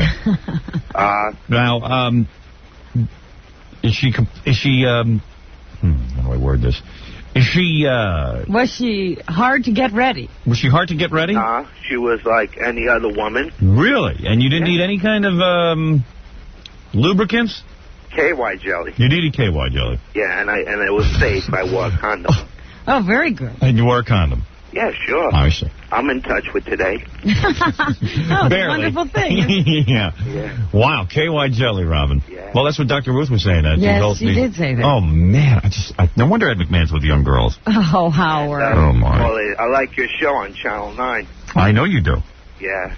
I like to meet some of those women. Well, you're never going to meet But those you women. seem to have enough women on your own. Yeah, you seem to be getting all the 70-year-olds you can handle. You're a fascinating man, you know that? I know, but it's not only 70-year-olds, there was 30 years old. When they lock you up in the mental institution... Years younger than me. I got you. When they lock you up in the mental institution, are you hallucinating? No, I was just very tempered, very angry. Right. Now, how did they get you so calm? You take a pill of some kind? I take Narvane, which is a major tranquilizer. Major tranquilizer. Every day you're on these tranquilizers. Do you drive a car? No. Mm-hmm. So how do you make them... I'm concerned with the safety of others. You are? Good. Yeah, I won't drive a car. You won't drive a car? No machinery or nothing like that. I see. So what do you do to make a living? I'm a full-time college student. I study electronics engineering. I see. Uh-huh. Going for my associate. Very good. Well, you're a fascinating man, aren't you? So what happened... Fascinating man. What? I don't know. He's now listening to his radio. Okay. But what happened with your relationship with your parents? Seems like you got everything together, and now they've thrown you out. It's not that they threw me out. I left on my own. Oh, I see. I can't be under their wing for the rest of my life. Right. Of course not. You have to make it on your own to survive. Very good. All right. Well, there's a beautiful We wish story. you luck. Yes, we wish you a lot of luck with your situation. God bless you. God bless you, and keep a pleasant supply of KY around when you see your old friend. Okay. 70-year-old woman, that's a little sick, don't you think? No, it's... All right. And when you when you took off her clothes, was it all wrinkly and stuff? I wouldn't go into detail because, like, you know, that's our privacy. Oh, yeah, well, no one knows who you are anyway. What? Okay. All right, thanks for the call. Wait a minute. Does he think it'll get serious? Is he going to see the 70? No, this was just a friendship. Not yeah, maybe the two of you can have kids. We're just good friends. All right, very nice. Well, you put her out of her misery. That's very nice. No, she's still happy and living better today. Good. All right, very good. Thank you. Okay, bye. Bye-bye. Poor 70-year-old woman. Make love to that guy. Look at what the 70-year-olds get. Wow. You know, there's so many of these guys running around in and out of mental institutions. What are you supposed to do with people like that? Now, there's a situation you have never addressed. Right. What is that? You know, we've got people like this who are marginally functional. Marginally intelligent, yeah. They can't cope with society today. Mm-hmm. And basically, they hang around and cause problems. They should be, first of all, they should not be allowed to procreate. That's number one. Everybody knows this. Everyone, you know, you see shows on TV. Sean Cassidy plays a retarded boy. He gets married to a retarded woman, and they have a baby. And everyone's fighting that they should be allowed to have a baby. You know as well as I do, Robin, that people of normal intelligence do crummy jobs raising kids. Can you imagine if you don't have normal intelligence, you don't know how to deal with any situation? It's pathetic. Now stop all this nonsense with everyone being too liberal. I'm liberal, but this is too liberal. Now, you got to use common sense. I don't think there's a political party for people with common sense. We should start the Common Sense Party. The Common Sense Party knows that a guy like this is trouble. Well, yeah, that's what I'm talking about. I'm talking specifically about people like him, people who are developmentally slow at birth. Nature would automatically eliminate people like this if we allowed natural law to occur. In other words, if it was the law of the jungle, nature would destroy that which is imperfect. There's no such thing as tranquilizers in nature, Robin. Mm-hmm. You don't have tranquilizer pills. Yeah, because, and if the world blows up, he's not going to be able to get medication. Right. Anyone below a certain IQ, can't procreate. So then we start to eliminate that genetic defect in us. Uh-huh. All right, that's number one. Anybody got a problem with that? No. Okay, good. Number two, a guy like this is evaluated, and I want to say, look, it's a tough one, isn't it? This is a tough one. Do you send him somewhere? Well, that costs money. No, I mean like Gilligan's Island. Oh, you mean to his own place. Yeah, to his own little area where he has to fend for himself. Or do we house this guy in some kind of colony? That's a tough one. I got to think about that. Because I grapple with this all the time. What do we do about these broken people? Well, you either make him a writer on the TV show.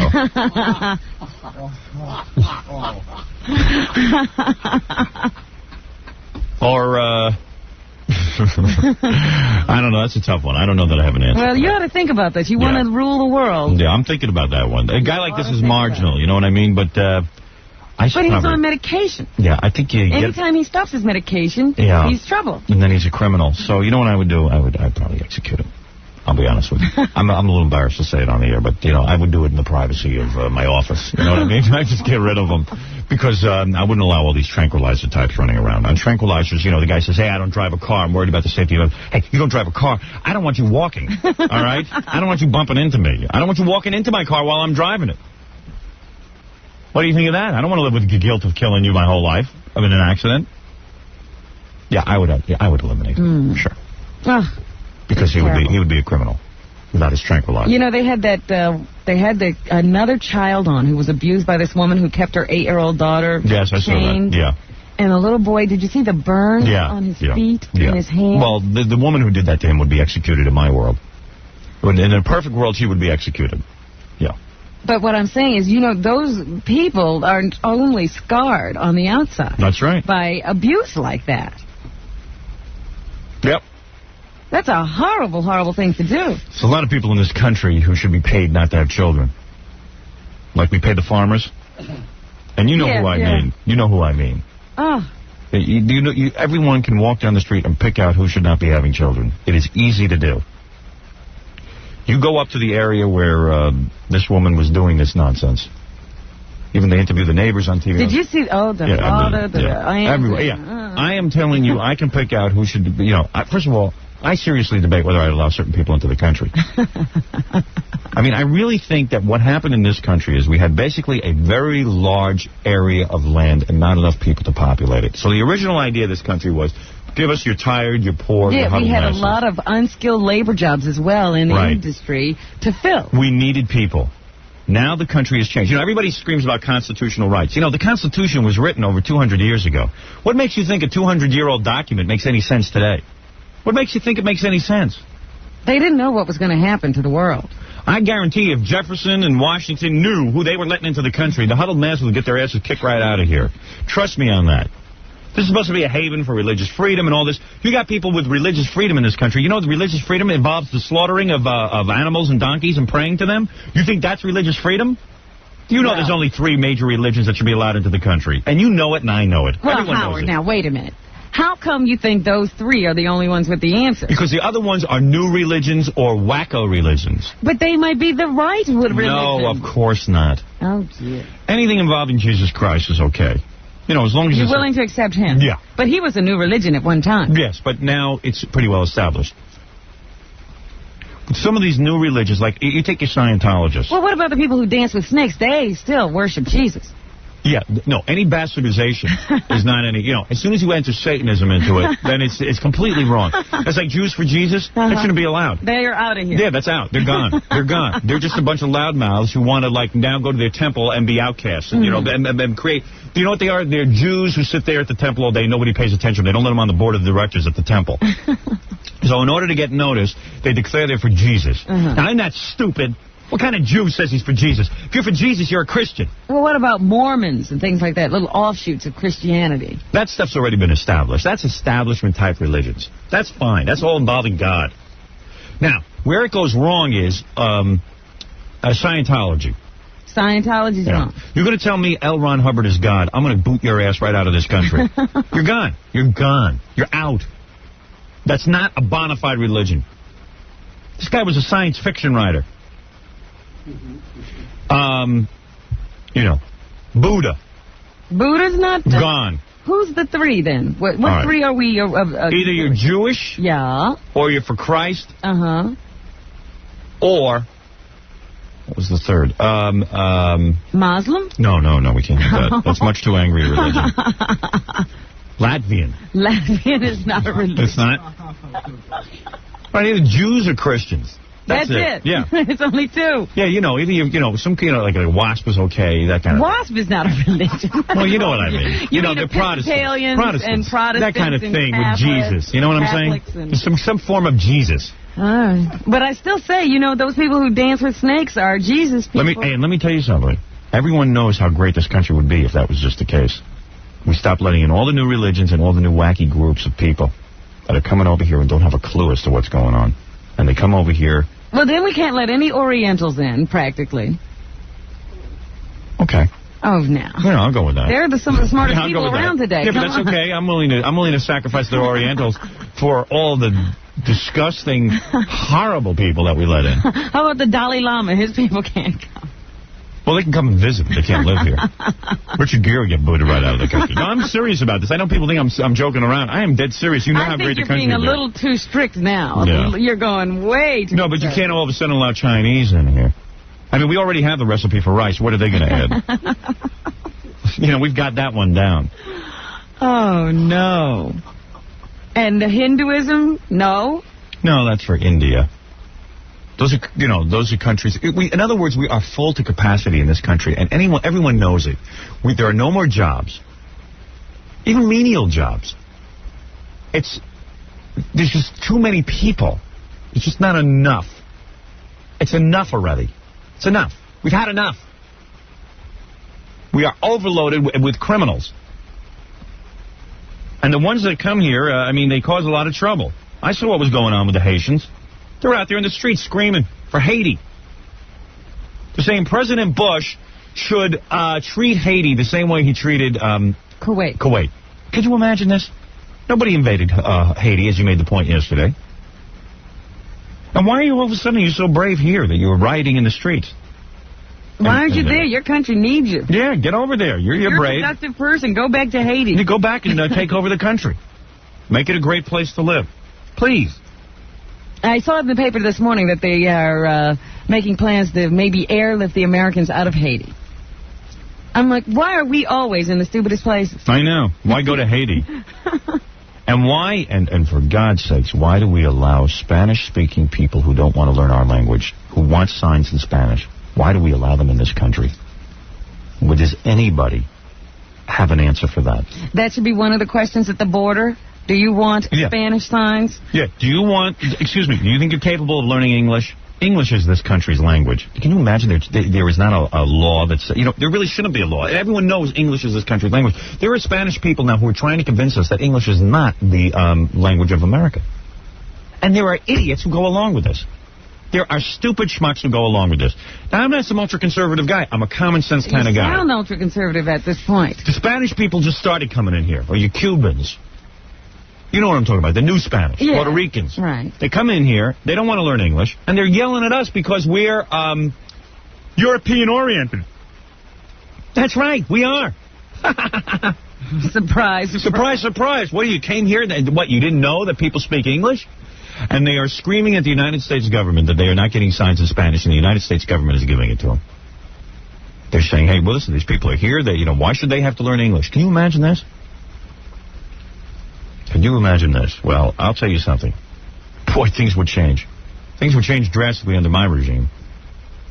I think it's a little too restrictive to say, though, that only 2 religions and 1 language can be practiced here. Yes. 2 basic religions, yes. I think you have room for everything. Too many weird religions. Any religion, I'll tell you what, how's this for you? So you see, because if your religion doesn't... how's this for you? Any religion that's been developed since 1955 is out. No. Oh, that covers it. Because then you can have your Buddhists, you can have everything. Anything since 1955. But it's not the religion that makes a bad person. You really want to you don't understand bad something. people. Religions don't pay taxes. You don't understand why I'm upset by this. Oh, I see. Yeah, I don't like all the freeloading that's going on. You think that's a lot? Oh, I think there's tons of freeloading going on. I mean, religious freeloading. I know there's a lot of freeloading. Let me tell you something. President Stern, if elected, would eliminate the following words. Buenos dias, ole, and nachos. All of that would be gone. And let me tell you something. There ain't a person on these phones that disagrees with me. Thank you. All right, we'll be back right after these words, Robin. Howard Stern's nationwide radio show. Howard Stern. In love with Howard Stern. Many of these statements will bend and disturb and inform them to listen to them. You're listening to The Howard Stern Show. 92.3 K-Rock. Rock Radio. K-Rock.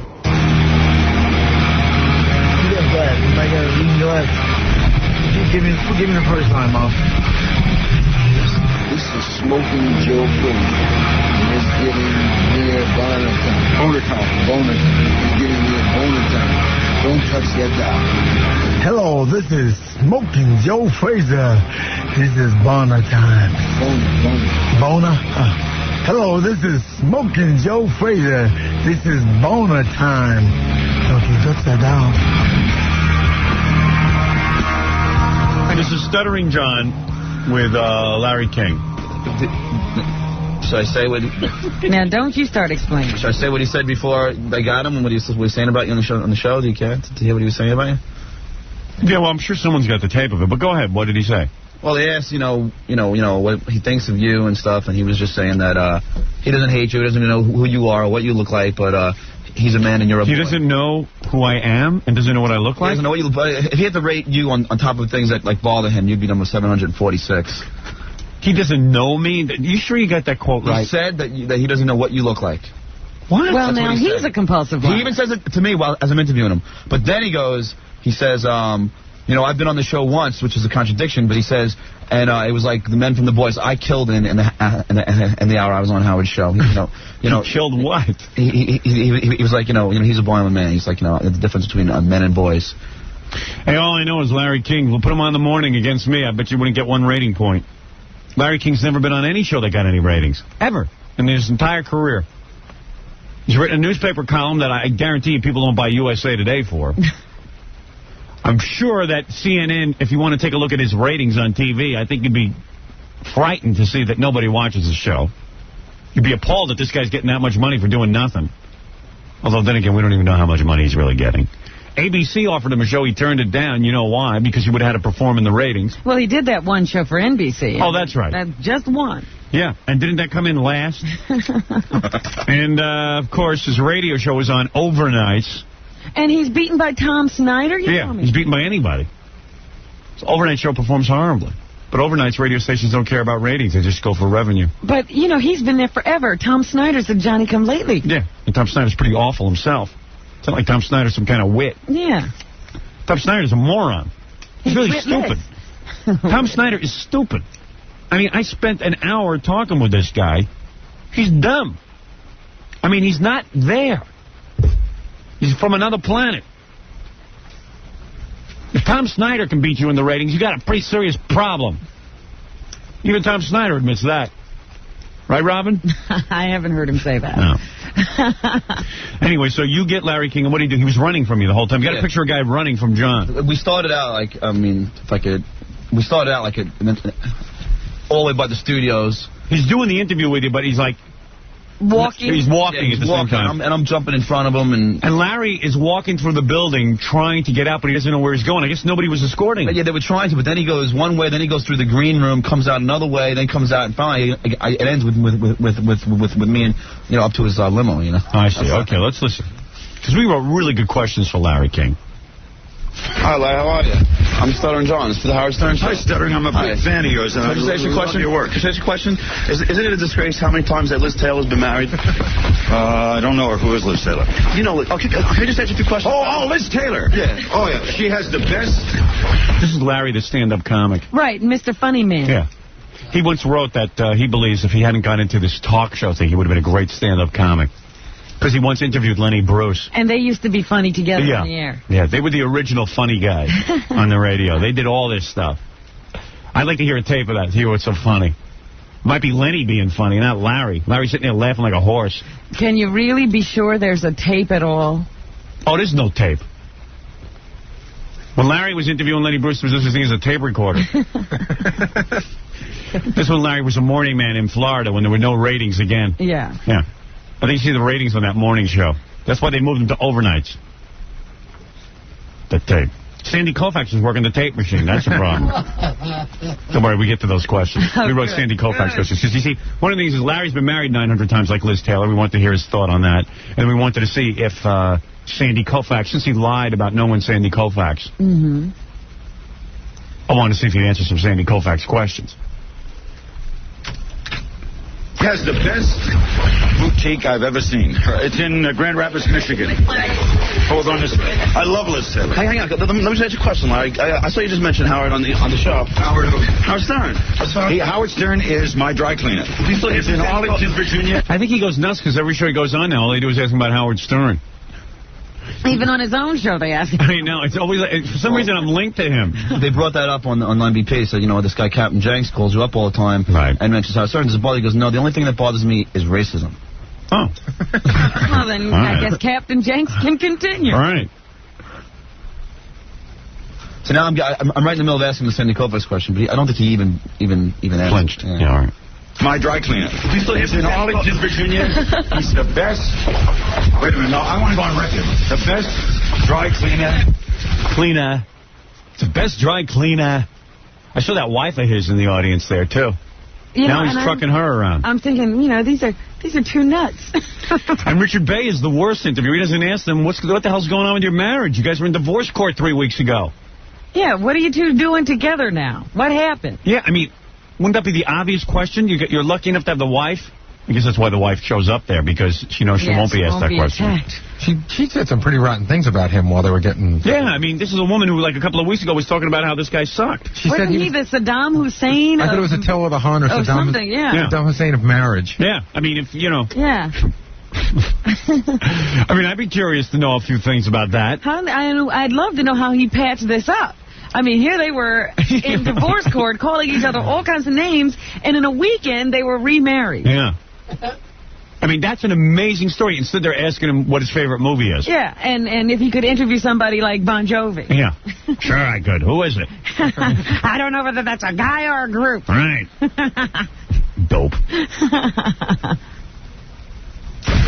Come on, Larry. Sorry. How come? I love my dry cleaner. Can we talk to you, Larry, for a second? Please, Larry. I gotta do my job. Come on, everyone's got to do that job. Let me ask you just one question. If you called Howard Stern quarterback of the all-ugly team, you can't possibly see yourself as handsome, can you? He's very handsome. I wouldn't. Who's saying he's very handsome? His wife is right next to him. Oh, really? I thought you... Very handsome. I'm sure she'll need us when she goes back to divorce court. You know that question about Larry? I lied. He isn't handsome. He's Attila the Hun. Oh, she elaborates now. Oh, yeah? How good looking he is. Yeah. But what happened to the Sandy Koufax? He wouldn't even... No, he wouldn't. But I go back to more. I just, you know, now I'm literally chasing him. So she might have cataracts if she thinks he's handsome. Because she's not bad looking herself. She's not a bad looking older woman. But Jesus, I mean, everyone knows Larry's the ugliest guy on television, even uglier than me. Right, Robin? Yep. He's uglier than I am, isn't he? Definitely. All right, I'm not out of line when I say that. Larry is disturbing to look at. All right. He's really disturbing. He is disturbing. I mean, I'm disturbing. He's really disturbing. Okay. Just want to check. Just wanted to make fun of a guy's appearance. I want to make sure mine's a little better. Some Kenyan? He's very handsome. I wouldn't know Howard Stern if I saw him. I haven't seen him in years. Last time There's no comparison. But then you call him that? The last time I saw Howard Stern, he weighed 400 pounds. I wouldn't recognize him. Larry, you're playing with men. Why couldn't you get it up for Maryland? Oh, in other words... Oh, yeah, I'm too good for you. Yeah, Larry's repartee is incredibly quick. Now you're playing in the big leagues, John. Yeah. Now you're playing with the real men. This is a guy who has a partif with Governor Cuomo. If I was playing with it was a man, how come I... Forget it. Don't say forget it. Get it out. We don't care if you're so far. I've been with him for 10 minutes. You know, he can't even get rid of me. What? Because he's saying I'm playing with men. He can't even get rid of me. Screw this, man. Why don't we just get back to the tape? See, John, you do that good. They can't get rid of me.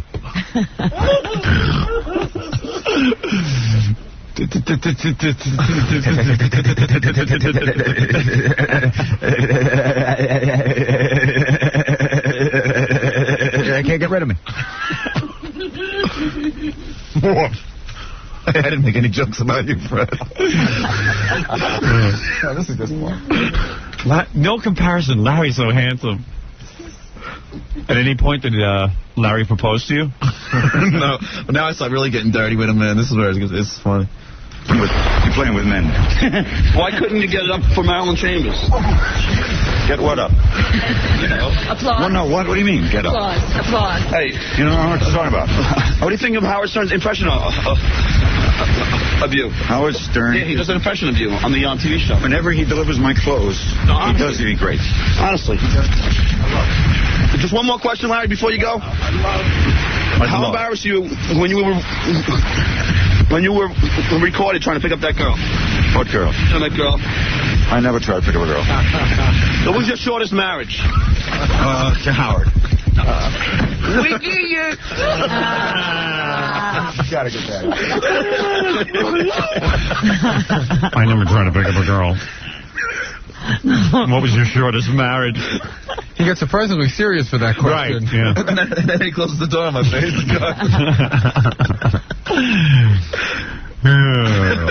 What do you have, a limo? Yeah. Oh, boy. And she's right by his side the whole time. Oh, yeah. Yeah, I still hear her even answering questions. You know, she's answering the Marilyn Chambers question. That's great. It's great. Like, and she wasn't even around Larry then. Now she's taking over his task. I tried. I wish he would have addressed Sandy Koufax. I really would like to know, what is his whole bent on that? Yeah, but you heard me trying to get to it, but that was when he was still calling you his cleaner, and it was just totally avoiding every question. You know? Yeah, that's good. You were playing in the big leagues. You didn't know it. He's a funny guy. He's sort of like interviewing emo. You know what I mean? Won't answer a question seriously. Not a real person there. Larry won't even admit, actually, how many times he's been married. Yeah, I don't know what's wrong with that, saying how many times you've been married. Married 13 times. The king of marriage. He is the king of marriage. That is weird seeing his wife now, like, defending him and saying Larry's a great guy. When, like, 3 weeks ago, he wasn't a great guy. And she was trying to take him to the cleaner. Yeah. He can't do this to women. That's really... You got to know when he makes a promise, it's a promise. Wow. Boy, oh boy, why would you want to be with a guy who really wants to be away from you? Yeah. And wanted a divorce, but now you're holding him up for all kind of money, so he goes back with you. And why would you want to defend him? She should have kissed your ass. I don't know. She was totally enamored with him. Well, she likes the limelight. Right. Although Larry, she's quick to point out, Larry is the celebrity. Oh, yes, I'm not a celebrity, Larry. Right, don't ask me questions. Why am I here, then? Why am I on camera? Yeah, why are you on camera if you're not the celebrity? Wow, wild. All right, very good. John, excellent job. Thanks. You still got Ed Begley, too. Ed Begley Jr.? Yeah. Well, how much time can we spend with you? Yeah, I think we spent an hour with you today. I'm going to take some phone calls, and I'll get to Ed Begley later in the show. Okay? Yeah, sure. All right, we'll be back right after these words. Who or what he is, I don't know.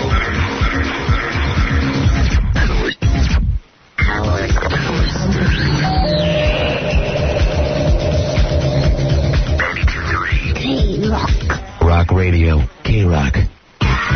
Oh, my God. The Howard Stern Show. Hi, I'm Scott the Engineer, and my most memorable moment from the show occurred a few years ago when Howard, for some reason, insisted on attaching a fishing pole to my toupee that I used to wear. What he wanted to do was have my toupee talk to the Gary puppet. All right, hook up the fishing pole. That's good enough. A lot of glue under that head. Just imagine that's on your head all day. All right, here it is. This is Scott talking to Gary's puppet. Hello. That's the wig talking? Yeah, this is the wig for Scott. Okay, it sounds like this. All right. Gee, Gary, I feel real stupid. I forgot the air conditioner. What is the matter with you? Don't you know my Volf is the Volfus of Volfus? Look at you, Scott. My hair is more real than yours. All right, a little puppeteering early in the morning. Scott's wig talking to the Gary puppet. Hey, Gary, what was the big fight in the hall? Boy, Gary Delabate, better known as Baba Booey. Bald Gary Delabate. Yeah, there was a big fight.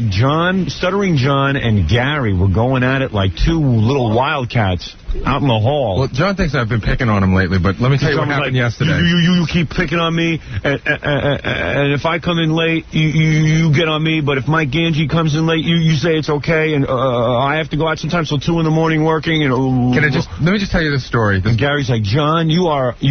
I said you have to start acting responsible if you want to be treated with respect. Yeah, he feels no one treats him with respect, and then let me tell you the story. Gary sounded like my dad yelling at me. Really? Yeah, he was pretty good. I was very pleased to see it. Oh, why can't I see that? Yeah, Gary was like, Listen, if you want to be treated with respect, you've got to act in a responsible fashion. Jeez.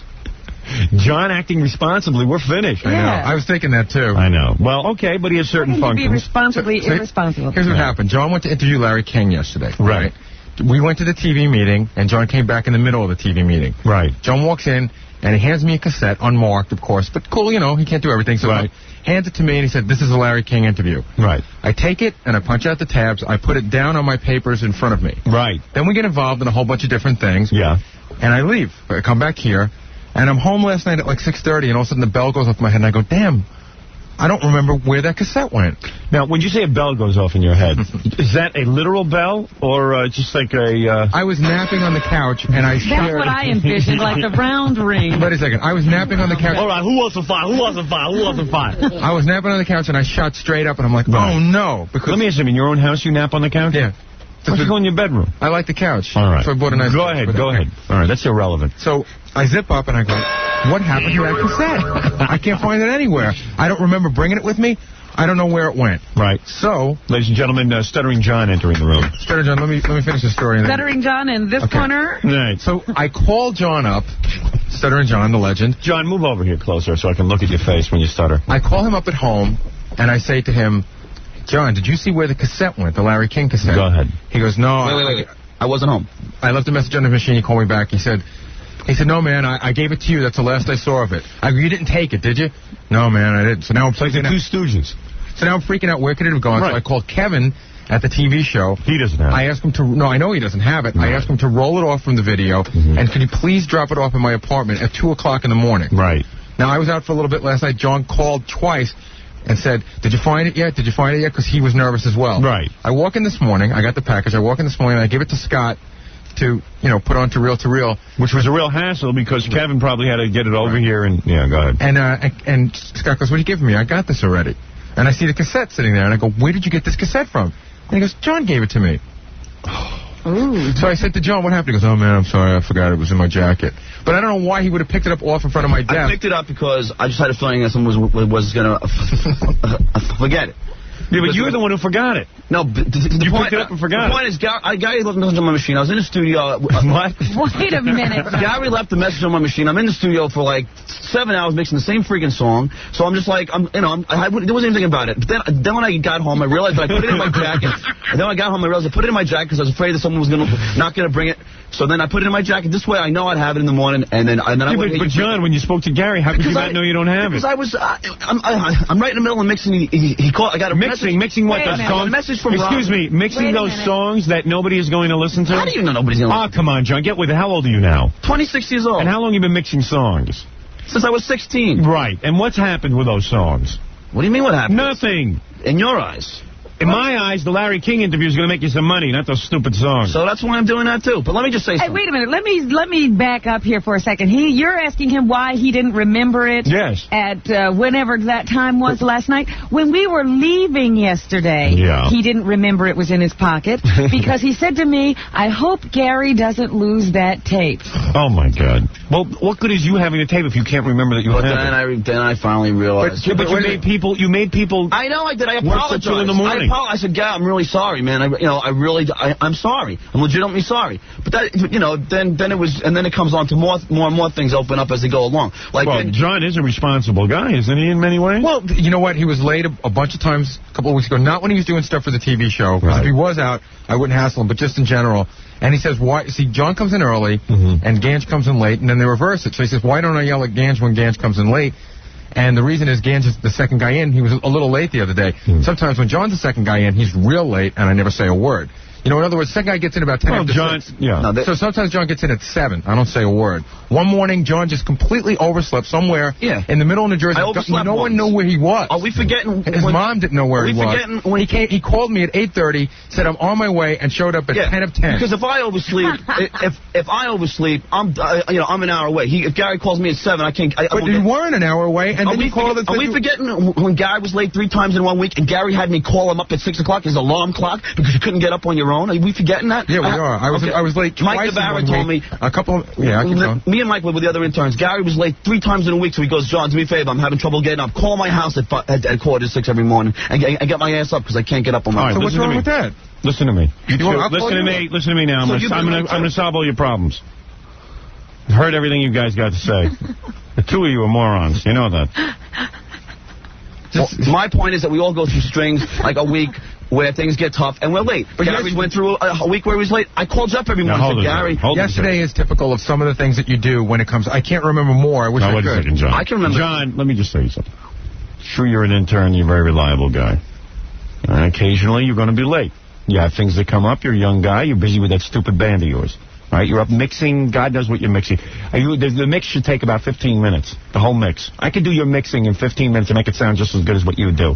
You're nuts. Yeah? Think so? I have it. You should let me play one of the songs.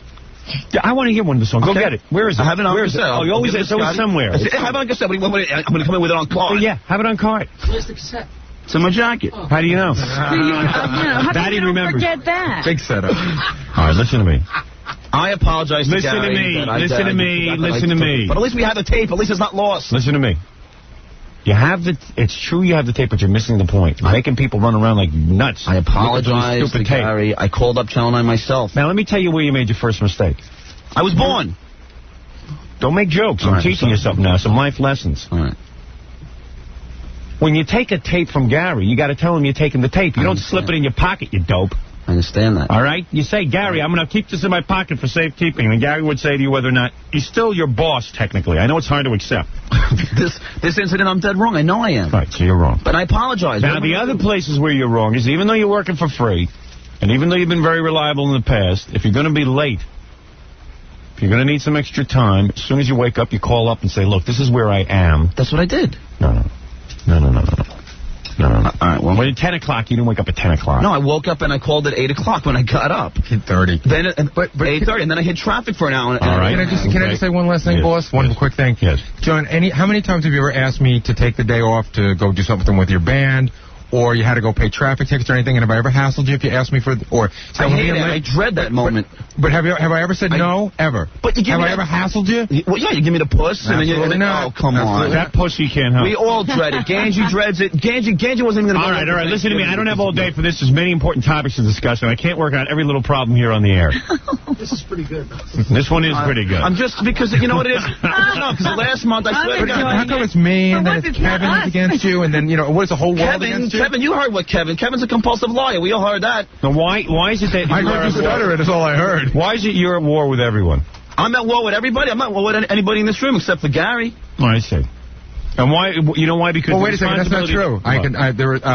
Jackie was just telling me the other day how he lends John his apartment, how John drinks all his beer, takes his towels and throws them in the corner when they're all wet, and leaves the place a mess. That's a lie. That's a lie. Now that's between me and John. And that's what about that, Jackie? And that's a lie because I never drank beers in your place once. That's a lie. I swear to God. Go ahead. I want to hear this. Jackie, you're a compulsive liar. There's another liar.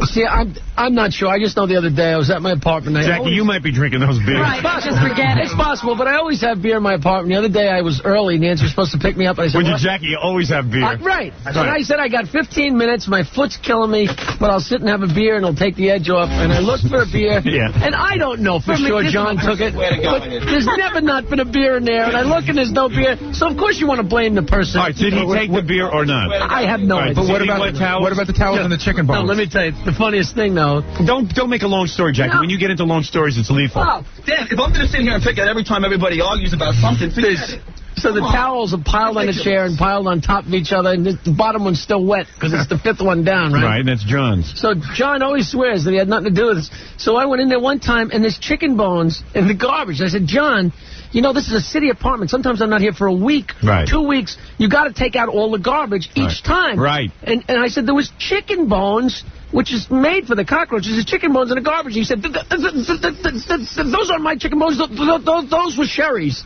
Okay. Wait, Howard, that was 7 months ago. Blame his girlfriend. Yeah. That was 7 months ago, and after you told me that, have I ever done it again? It's unbelievable. I didn't know. I don't have a place in the city. How am I going to know that? One time he tells me, boom, I'll never do it again. and I make the bed every time I'm there now. I mean, I've never drinking up. And you know that I just do this to him and say these things to him because I like to hear him do this whole stuff. Right, well, that's fine. I don't argue with Jackie. Let me tell you something, John. The world is against you. You know what I mean? You got the world against you. I love him. I give him the apartment. I know you love him, Jackie. You love and I do, everybody. and you know what? love Charles Manson. And I do a lot for John. If you ever asked me to do favors and help you out, talk to people, have I helped you? I know, but it's not like I hate you. I like John a lot. Let me ask you something, Robin. I feel like a horse being rided. Robin, what? Where is my life at this point that I need these two turds? Well, I quieted You him gotta down. look at that. Did you hear me say? Wait a minute. Didn't you hear me say? I feel like you're my father or my priest or something. John and I are arguing, and I just go quiet, not in front of Howard. Well, it was annoying. I know, but I'm actually glad because this stuff gets in the open. Yeah, but I don't know. Nothing has gotten in the open. Yes, it does because the last month. All right, let me tell you something. Let me tell you something. Let me just say one point. Even though you work for free, Gary relies on you. But one point. All Let right? me say one point, please. The point is, when I was coming in at 10 after 6, Gary, he would say, this is on my late week. Yes. He would say, John, you got to be here at 6. And every time I was at 10 after 6, it was a big episode. Wait, let me finish. How many times did you come in at 7? Did I interrupt you? Then, Ganji gets here at 10 after 6. Once. No. Ganji always, we all get here. You sound like a jealous girl. Yeah, why are you worried about what happens with Because Gary has this problem with me, I think. Because what is the problem? Want you to be why don't you be honest? What do you think the problem is? I don't know, because for you some think reason, Gary's jealous because you get all this attention on the radio? I didn't say not the case. I can attest. I would never say. I would. That hasn't even crossed my mind. I'm not saying that. It's just I'm like a biorhythm. Things go up and down, and now I'm on Gary's crap list. Right. No, you're not on my crap list. John, I like you. I just want you to be more dependable and more responsible. That's all I want. So now I'm not as anal retentive as Gary. I can't remember what the stapler is facing. But according to Howard, I'm a mutant. So if I'm bad and you're worse than me, we're in bad shape. No. Here's the problem, John. You got to recognize Gary does need you because look at Gary. He needs somebody. He needs everybody. He needs everybody. Do you realize that if I screw up at this job, I can't even sleep at night. I'm like, oh my God, I can't believe it now. Right, that's right. I call 5 for awake every friggin' morning along with my alarm clock. You should see my phone bill with that stupid thing. I don't even know what you just 5 for awake. It calls and wakes you up every morning. How much does that cost a morning? $2. Oh, you can't set an alarm clock. I do set my alarm clock, but I'm just so nervous about being late. All right. First of all, there's something wrong with me that I'm on the radio in 5 markets. I got my own TV show, and this is the best I can do. Me too. There's something wrong with me. There's an inadequacy. Whatever that is, that's my problem. I like to think of it as one of your little quirks. Yeah. My own personal entertainment. Yeah. I find John to be very reliable. I also find him to have a lot of responsibilities on this show, the TV show, and other things. There's a lot of things he does well. So there's a little slack we do have to give him. Right. Okay? He's doing a lot. He's doing a lot, but that doesn't mean he can come in here at 8, 9 o'clock every day, which he doesn't. He comes in once in a while, a little bit late. The kid's got this stupid idea he's going to be a rock star, but he'll learn. By the time he's 35, if he's still doing this, then I'm going to smack him. You're going to realize where your bread is buttered.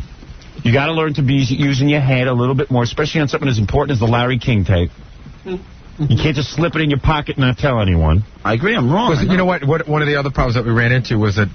this is really pissing me off. Was that John took the tape yesterday, and he said that when he went to interview with the radio recorder, that the plug fell out. Now we got a brand new microphone. Much better. Remember the last one? It's a new microphone. Well, what are you saying to me? I'll explain it. Wait a second. What are you telling me, John? When I went to Larry King, now I haven't even gone to the interview yet. I'm walking to Channel 9. Carry everything in. I go downstairs to hide before someone Larry King comes out. I'm hidden behind the doorway. As I'm hiding there, I look down, and the cord that goes into the tape recorder, you know how it goes into the little piece of metal, and the piece of metal plugs in? Yes. I know how you plug in a tape recorder. I'm not. What, am I stupid? I'm not trying to be condescending, my friend. No, you are too. But anyway, the piece of rubber came out of the piece of metal. I'm like, oh my God, here we go. Right, so let me tell you something. But let me just say something. You got a problem. No, let me just say something. You can't even keep a microphone in a tape machine. I've been here for 4 years, all right? Yeah. Listen to me. That's right. Okay, listen to me. That's amazing. Listen to me. Listen to me for a second. That's longer than we've been here. Listen to me for a second. My tape recorder, I never had a problem. One time, Martin Downey busted it up. You can't blame me. Last time I was out in L.A., I got into a brawl, and someone, screwed around with it, obviously. Yeah, what's the problem this time? This time, it's just an accident. But what guy thinks that I'm using it for like a yo-yo. I'm sitting there going like this and swinging around. Believe Well, me. you're doing something because you're No, the it only guy I breaks. know Things break. who goes out on interviews and can't keep the microphone in the tape Things recorder. break like anything else. I All checked right. with Scott. Scott, I What does wanted Scott to know? ask. He's the engineer. But what is he? Wait, yeah. John was tossing it around like a piece of junk. How do you know? I grab it like I take care of it. I swear to God, I have it on my strap. I have it hanging from me like a strap. It's Wait, you know strapped what? on, I'm and I hold the sorry, mic like this. Calm down. I'm sorry. I feel bad now. Well, why do you feel bad? You're having a problem with him out in the hall while I'm trying to read the newspaper. Well, we're taken care of now. Find it distracting. We'll go finish outside. Yeah, really. There's a problem here. No, we like each other. I just want, like I said, I just want him to get his act together a little bit better. He's got it together good. I'd like him to get it together a little bit better. That's all. You know, a couple of mornings you can give him a late morning. Why don't you show up early? He can have a late morning. Yeah.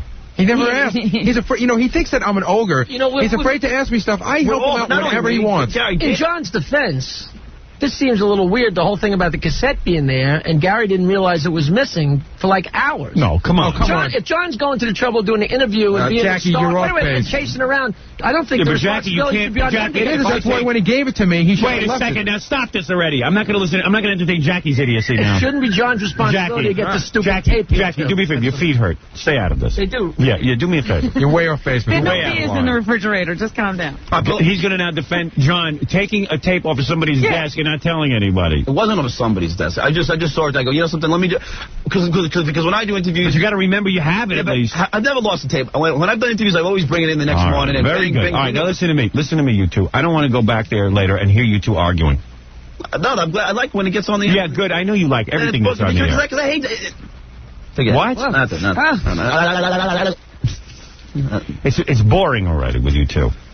The fact that you can't work, and Gary, this is an inadequacy of yours that you can't manage people properly. Well, listen, John's here because he stutters, and that's the key. That's not why I'm here. I mean, that's one of the keys there. I hate to break it to you. But he also is pretty responsible. Right. So just lighten up on him. Okay. And John, use your head. I know. I apologize. Use your brains.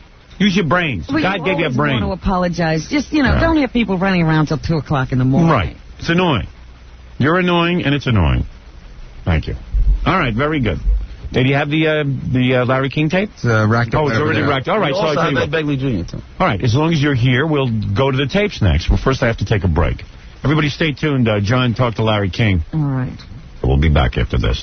His name is Howard Stern. He's the bad boy of Morning Drive Radio with a mouth that his mommy should have washed out with Willow. The Howard Stern Radio Show. Howard Stern.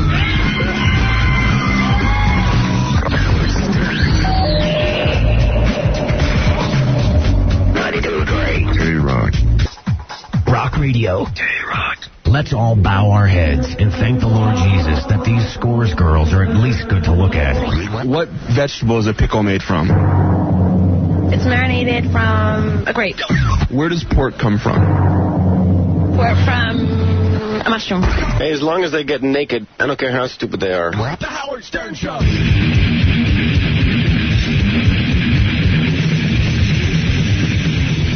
This has got to be like the culmination of Jackie's career. He's been selected as the Grand Marshal of the Greater New York Beer Expo. Oh, yeah. When he gives his the answer to the question, what was the pinnacle, what was that moment that he knew he had made it, it'll be when I was selected Grand Marshal of a beer fest. Jackie's wet dream, to be paid to drink beer. It's like, when does that ever happen? How am I going to get paid to drink beer? You're supposed to do something you love for a living, but how do I figure this one out? I mean, I love money and I love beer, and I'm getting both. And what is it? You're going to go there and just... Because Gary said Gary's also going... Fafafui's going to the Jacob Javits Center with Jackie. Yeah. And Gary just predicts that they'll be walking around with an intravenous of beer. His job is to hold me up. Yeah, it's going to be wild. I mean, so what do you have to do? Did they tell you?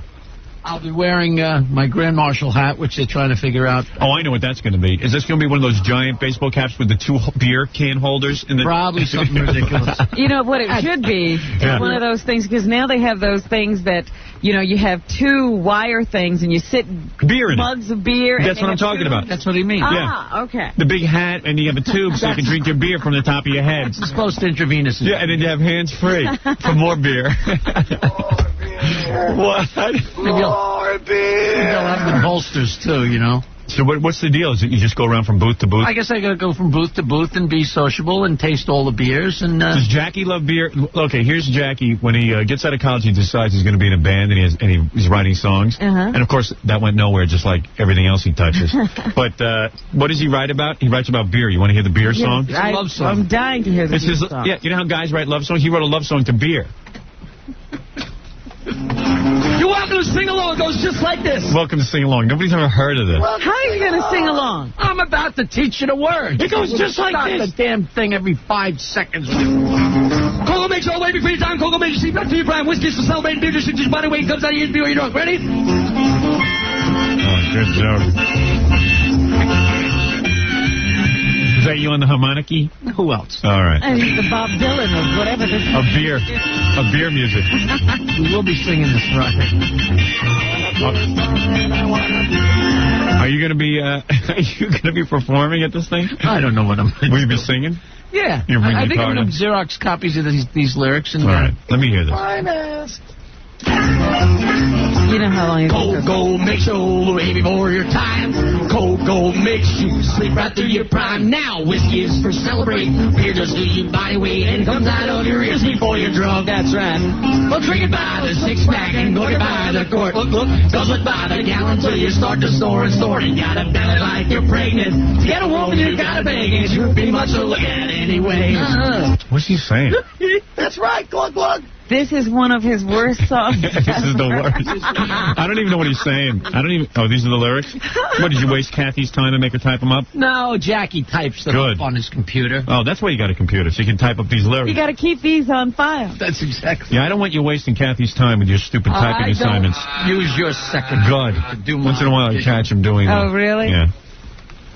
Cold gold makes you old way before your time. Cold gold. Because I didn't know what he was saying. I thought it was go-go. I don't even know. Yeah, I'm not even going to read these lyrics. I want to see if I can understand it. Oh, all right. Well, taste it when you're 10 and drink it by 13. Taste it when you're 10. And drink it by 13. That's beer? Yeah, you know, you're a little kid. You take a taste of your father's beer, you know. By the time he's 13, he's a full blown-out drunk. Yeah. I was nice. He's having one of his own. Yeah. So far, your interpretation is correct. Yeah. I got my own beer. Yeah, man. I had my own keg in my own room. Tell me I'm not the guy for this job, though. You can break my balls till Sunday, but this you are the right guy. This is your job. Wait until you realize it. Makes you obscene and makes you... What do you say? Makes you what? Obscene. I can't even understand. Jackie, seriously, why? I can't understand a thing you're saying. Plus, you double your voice on it. No, it's me and Bates. Oh, it is? Yeah, it's two guys. That's annoying. Like a madman, let's hope it's just a fad and that they'll change that legal age to 31. I like when Jackie laughs in the middle of the song. Did you hear that laugh? It's having a good time. Right? Hope it's just a fad and that they'll change that legal age to 31. 31. She's laughing at his own joke in the song. It's me, babe. Meanwhile, the audience is unconscious. The audience is going berserk. How could anybody sing along with this? That's my question. The audience is going berserk. They were there every week for 5 years. And they still don't know what you're saying. So why'd you give up music? You were so successful. I never said we were successful. All right, but you said the audiences were there every week. Yeah, all 40 of them. Okay. It was a soup kitchen. You put a cork in it. Come on! Let go makes you old way before your time. What do you say? That's cold gold, old gold, whatever. Cold gold makes you old way before your time. Yeah, we know that. Cold gold makes you sleep right through your prime. My parents would be very proud of me. Yes, because you never wrote a beer song. And that whiskey is for celebrate. Beer just gives you body weight and it comes out of your ears before you're drunk. Let's go to the bar. Yeah! Oh, God.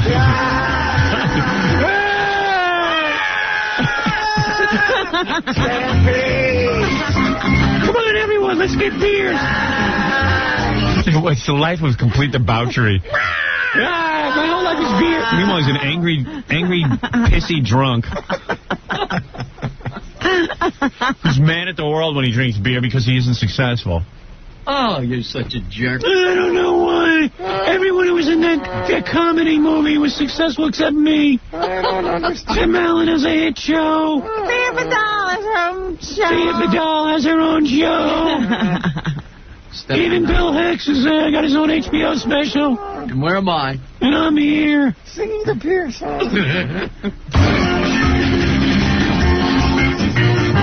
Nice piano. Honky tonk. Hi, Rebelli. Hi, Rebelli. Somebody just walked in. Rebelli was Bates' Marx Brother character when we did Routines. Oh, That's gee. Herb Warner on the piano, very talented John. Hi, Rebelli. Hi, Rebelli.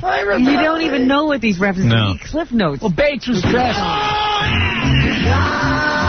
Bates. Who's that? Bates was dressed. All right. Is that that guy who died? No. Oh. No, who? Huh? It's one of his comedy friends died. Oh, really? This is Jackie Bennett in the morning. Oh. Jesus. That was a One other guy who was as famous as Jackie. Get up. Never can have that reunion. I was due to see him the next day. Oh, I'm called. You asked Doug Beatty if he had a neck.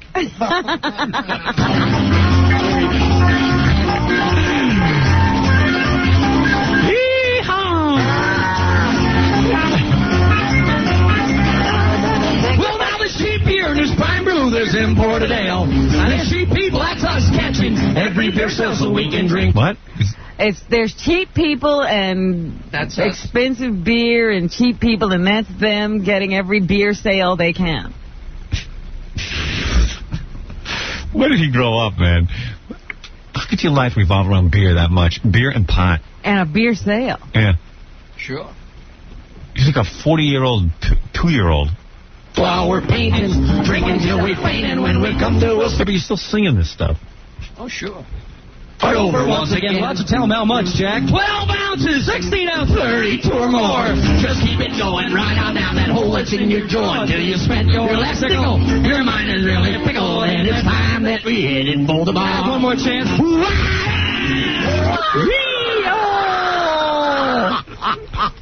All right, I can't take it. Whoa!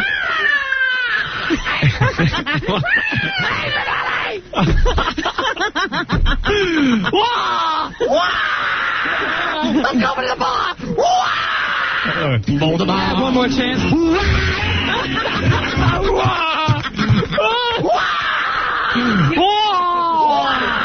I put my foot in hot water. Ding, ding, ding, ding, ding. I'd be like the thank you folks for kindly dropping in. Yeehaw! Yeehaw, more beer. Hey, Granny. Every time you think it's going to end and you're going to be saved, it doesn't. Mule train! I got to take some phone calls. Can I take a couple of phone calls? With the take you to the break.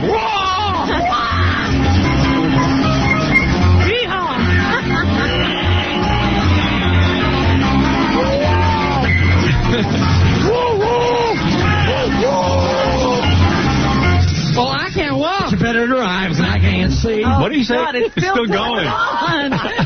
I thought MacArthur Park went on a little Tell too me long. this isn't fun. Oh, yeah, it's great. All right, it isn't fun. What did he say? I don't even know what he's He saying. says, I can't drive. Well, you better walk because I can't see or something like that. Yeah, and Jackie's voice is so, I guess, strained from yelling and stuff in clubs. You don't even know what he's saying. He's like marble mouth. Wow, that's the only thing I understand clearly. It's like an animal. Well, I can't walk. You better drive, and I can't drive. But you better, and the words are way too complicated for him. And you better drive. No one knows what he's saying. See, somehow he always seemed to reach that. My argument, so won't you set him up? Don't let it up. Till we hear up. And can't get it up. And we all commence with singing it's their song. Come on. Come on. Cold gold makes you old. Come on. Let it go. He's got 5 seconds left. Go, Mitchell, waiting for your time. Go, Mitchell. You believe him? John and I were just sitting out there, and John said, didn't, like, John, myself, and Jackie all grow up within 5 miles of each other. Yeah, I know. But that's been a time warp. Jackie's like in Nashville. Yeah, Jackie thinks he's like Glenn Campbell. And he swears that there was a whole group of people that used to come and party to this music on jukeboxes. Yeah. Where are you people? Call in. Old Off Our Rockers fans. They're all dead from liquor. Old Our Rockers fans. All our rocker fans. All you old rocker fans. We go to Neptune's and play all night. Answer the call. That ought to bring them out. Yeah. Weird stuff. We were wild. Look. We might have sucked, but we were wild. You slid right through your pipes, that whiskey is for celebrating. All right, I've really had enough. Let it finish. No, screw you. Let it finish. Come on, let it finish. Is the finish good? No. What is that going to be good? No. Trivia. Just a little trivia. You just get your body weight and comes out of your ears before you comes out of your ears. Yes, it does. Comes out of your ears before you're knocked down, rolled out, stone cold drunk. One in. Schaefer jingle. Yeah.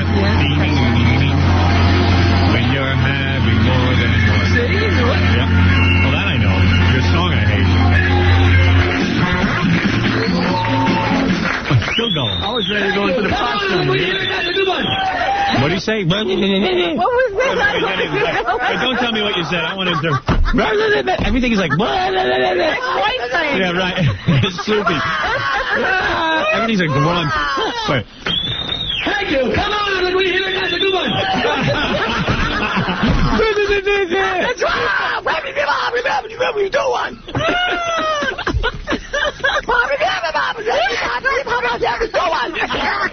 Yeah, right. Yeah, he's still going. The crowd is in shock. Crowd is in a coma. We got to take a break. We'll be back after this.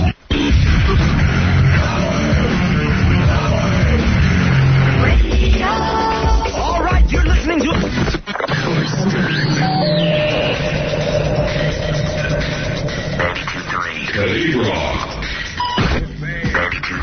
K-Rock.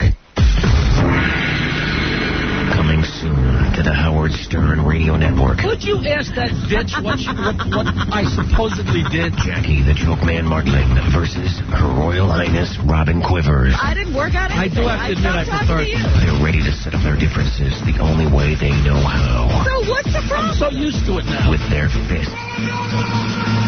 Martling and Quivers. Why is there a problem then? Coming soon to a radio near you. Now, it's personal. Boy Gary's here. I don't know if you know this, Robin. Boy Gary just bought diamonds. Oh, yeah? For his girlfriend. What did you learn about diamonds? Yeah. What did I learn about them? Did you learn about the flaws and all that stuff? I learned about color and classification. You actually learned something. Yeah. Good. Now, if you learn something about radio, I'd be happy. Can Tom Calcino teach you that? You know, and Tom was telling me that when I'm, since I'm in the market for that engagement ring, he's ready to help me. Yeah. Oh, yeah. He'll get you. Well, when are you going to get ready? Yeah. I think Gary's thinking about it. He said he might. The dope. You're stupid. Oh, look at how blissful you are. Don't you have that same kind of happiness? Let me tell you something. You're an idiot if you get married. Why? Now, wait. Now, what variety, man? Why isn't Fred an idiot? And Fred is an emotional cripple. Fred can't handle dating. Do you realize Fred is in the room? Fred, are you in the room? Yeah, I am. Okay. Just ignore what I'm saying for the next 5 minutes. No, I don't think so. Now, you know what I mean, Fred. It's very hard for you to meet people and converse with them. And you know how you latch onto a person. It becomes obsessive with you. Okay, I'll go with your armchair psychology, but go ahead. Now, you know what I'm talking about, Robin. You know how Fred gets. Look, I know what you're talking about, but I don't know why you got to get into it with Fred. Fred didn't date. Up until last year, so whenever you make a girlfriend, 3 years ago. All of a sudden he decided to date, he met one girl, and that was it. It's going on 5 years. 5 years. 5 years, up until 5 years ago, Fred didn't date. Right. I know this. He was too busy writing songs that no one hears. You know that for a fact. I know it for a fact. No, you don't. Yes, I do. All right, who'd you date? How come we never saw you dating anybody? How come we never once saw you dating? Because I didn't tell you about it. And how come no one at the radio station ever saw you dating? because... Where did you date these people? Did anybody bring anybody here? You went to Hartford every weekend with your mom and dad and cut your grandpa's lawn. I also dated here and there. No, you didn't. Yeah, I did. You didn't. I know you didn't. Okay, fine. You know what? And everyone knows you didn't. And now he's recreating his past. All right. Yeah. Well, you know what it is. He wants to make it like he... yeah, he probably tells her He's it manly. was a happening. A man about town. No, I will admit that I was not a big... Name one name. First name. Name one name. That you dated. What was that? Barbara. Barbara Bowie. Barbara Bowie. He did date Barbara Bowie. That's I believe so. You were dating Barbara Bowie, except it was Gary. Yes, I was. See, Fred still does this, but he's got a girlfriend now. It's a little more so normal. it looks like it's normal. She'd latch on. For a while, he latched on to me. Then when I had my kids, I had to throw him out. Fred felt abandoned. Then he latched on to Gary for a while. Hey, Fred and I spent a very emotional year together. I know. You guys were like dating. No. You really were. Come on. I had a girlfriend at the time, but Fred and I hung out a lot. I'm not saying you were homosexual together, but Fred knew your schedule, and Fred went with you every weekend, and Fred became your buddy. We were good friends. Right. But now Fred admit it. Fred has the girlfriend. He's doing the same thing with her. Yeah, but that's what a girlfriend's for. You were his girlfriend. You're really very dirty. Except for the sex. Okay. All right. You fulfilled the same need. Right. Listen, Fred, I got you pegged. You've got nothing pegged. Oh, okay. Keep dreaming. Yeah, well, you're the dreamer, so. That's right. You may call me a dreamer, but I'm not the only one. I don't know that Fred watches Jeopardy and, tosses down Budweiser's with his girlfriend, but that's basically what we used to do. Right. Well, that was your relationship. No, but Fred will do anything with anybody that you do. If you toss down Budweiser's and watch Jeopardy, that's why Fred's great. He's a chameleon. Like a robot. By the way, 13 days until Fred brings in his music. I'm counting down. 13 days. Not with this kind of attitude. Oh, you're going to punish us. Oh. Yeah, that's right. Okay, good. That's right. We have to be nice? Bring in your music. I want to be talking about your personal life. Anyway. It wouldn't make Barbara. Barbara. Produce Barbara. I would if I could find her. Barbara. Barbara, my ass. Anyway, my point is, Robin. Yes. That Gary would be crazy to get married, is what you're saying. Yeah.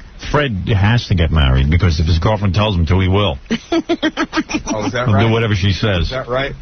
You ought to break up with her and find somebody new. I'd like to just see you do that once. You've not liked this relationship since the beginning. I like your girlfriend very much. No, get out of here. What are you, nuts? There's Could care less. No, there's an undercurrent. It just seems to me that the first woman you dated, you're going to marry. Who says I'm getting married? I know you are. You know that? Yep. I don't know that. How do you know that? You told me. I believe what you say. When did I tell you that? I heard you ask her on the air. You asked her to marry you, and she said yes.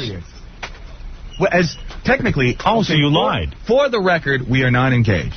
Oh. You're kidding. What happened? Seriously. What happened? We were never engaged. Oh, Fred, come on. No. You told me you were engaged. We were not engaged. We threw you a bachelor party. No, we're not engaged. Never. What happened? You got to be dead honest now. What really happened? I got to know. We've never been engaged, so nothing happened. Do you want to get married? Do I want to get married? Yeah. We've talked about it, but we're not ready. Why? Who is not ready, you or her? We are both not ready to commit. But tell the truth. Do you really want to get married? There's a few things we really still have to work out. Like what? And that's all I'm going to say. And that's all. Well, I'm sending you a bill for that bachelor party. I paid for those hookers myself. Well, we didn't actually get them hookers. We should have got them hookers. We got them wrestler girls. No, I don't mean the TV one. I mean the one off the air. Oh, there was one? Oh, yeah. I had Fred with 5 hookers. I have a question, actually, that I'd like to ask Fred. This is just for personal knowledge, not for picking on you. But what's the difference between living together and being married? A lot. Oh, all right. Yeah, what is the difference? Well, one is like you're going to get married. The other one is like you're living together. You have a relationship. It's like the next stage. Wait a minute. People can live together, but they don't necessarily have to be engaged. We were asking what's the difference between living together and marriage. Yeah. What's the difference? What do you have to like? How come you worked out? One's legal and one isn't. You know. But already it's 5 years or something. Are you in love with her? Am I in love with her? Of course. I think we're both in love with one another. So what's the workout? You could work it out with a wedding license. If you're so in love, why don't you get married? I think you're the 2 worst people in the world to ask for advice. So. Ask for advice? Why? What's wrong with me? I think I'm a pretty good example of a happily married man. You have your relationship, and I have mine, and Robin has hers. Well, that's very astute of you, Fred. Well, it's a nice way of saying mind your own business. So you are not engaged. That's the official word. Yes. And I just don't understand. Well, I'm glad. But that's... Why can't you explain to me what happened? You were engaged at one point. No, we were not. Then you were lying to us at every turn. I was never lying to you. You lied to everyone then. No, you lied to the audience and you lied to me. Oh, stop. You told me you were engaged. I never said that. You did too. Never. You told me you were looking at rings and stuff you were thinking about. And you were thinking of a marriage in Paris in December. Right. Don't tell me that. We weren't, but we were never technically engaged. No, technically. This is what I work with. I've never said to her, you know, will you marry me? This is who I work with. Never... It's a big secret with him. It's not a secret. I'm telling you the honest to God's truth. All right. Goodbye. Ow. What was that? Nothing. Okay. What am I doing here? I mean, with life. We were going to talk about... Oh, yeah, Marvin Kepman. Yeah. I got a problem, Robin. Maybe you'll help me. You're good at this kind of stuff. Help me out with this, will you? I haven't been right on lately, but I'll try. Yes, you have. Except for Fred's marriage. You led me down the wrong path on that one. I bought him a beautiful crystal. Where is it? Where are they registered? I know they were engaged. He told me he was registered. Bergdorf's. The Norris wedding party. Anyway, Fred, where are you registered? Were you registered at Willowbrook? A mental institution? Isn't that where you were registered? No, I asked you first. Okay, very good. Yeah. Oh, what are you getting, Fred, for the wedding? What are you getting, Fred, for the wedding? Very good. The wedding. Bye. You know, we ought to show pictures of Fred Norris's wedding and get all the shots of Willowbrook that Geraldo had. There you go. Thank you for equating me to a mental patient. We didn't have to, Fred. There's some silverware. No. What did you get, Fred? Silverware. Crystal. Do me a favor. Call Geraldo and ask him if we have some of that Willowbrook footage. I'm going to need it. Okay, I think it's time to leave this show. If you'd have brought that music in yesterday, Fred, you'd have left you alone. Yeah, I just would have listened to your songs and said how talented you were. No, I think it's time to leave this show. Yeah, where are you going to go? Let me hear what you're going to do if you leave the show. Where am I going to go? Yeah, where are you going to go? What is it to you? Okay. Dear. He's going to go up to Hartford and chop wood. Paul Bunyan. I don't think she's going to follow you up there. Yeah. I agree. They ain't be back to not dating. Well, then that's my problem. Who's on hold? You got to go back to Barbara. I don't know. I think someone... Barbara. Go back to Barbara. I want to see... John, who's on the phone? I just took a guess. Look what I work with. What did you say? This is Willowbrook. What are you talking about? It's Chauncey. He keeps calling. Maybe he told me tell him to call in today to ask. What does he want? Remember, let me get rid of him. Hold on. Hello. Say that again. What? Come back, John. Instructions. No, come here. I can't follow you. Your instructions to me. You told me to put him through for you. You told me to do that. I told you that? Yeah, yesterday. When did I tell you that? Yesterday he called after the show. He said, tell him to call during the show, and then you'll talk to him and answer his question. You don't know when I'm lying? I'm putting you on? Get out of here, you dope. Not you, Fred. John. John's all upset. He bought Fred an engagement gift. And he doesn't have a lot of money. He said Fred Flowers, I think, like happy wedding. Yeah. Yeah. See, everybody believed you were engaged. Yeah. It's so difficult to fool people on that. Let me take a break and then I'm going to tell you my problem. You have a problem? Yeah. I was just about to have you solve it, but you didn't. But we got sidetracked with Fred. Well, we can't solve Fred. All right, we'll be back right after this. Howard Stern, the bad boy of launch radio.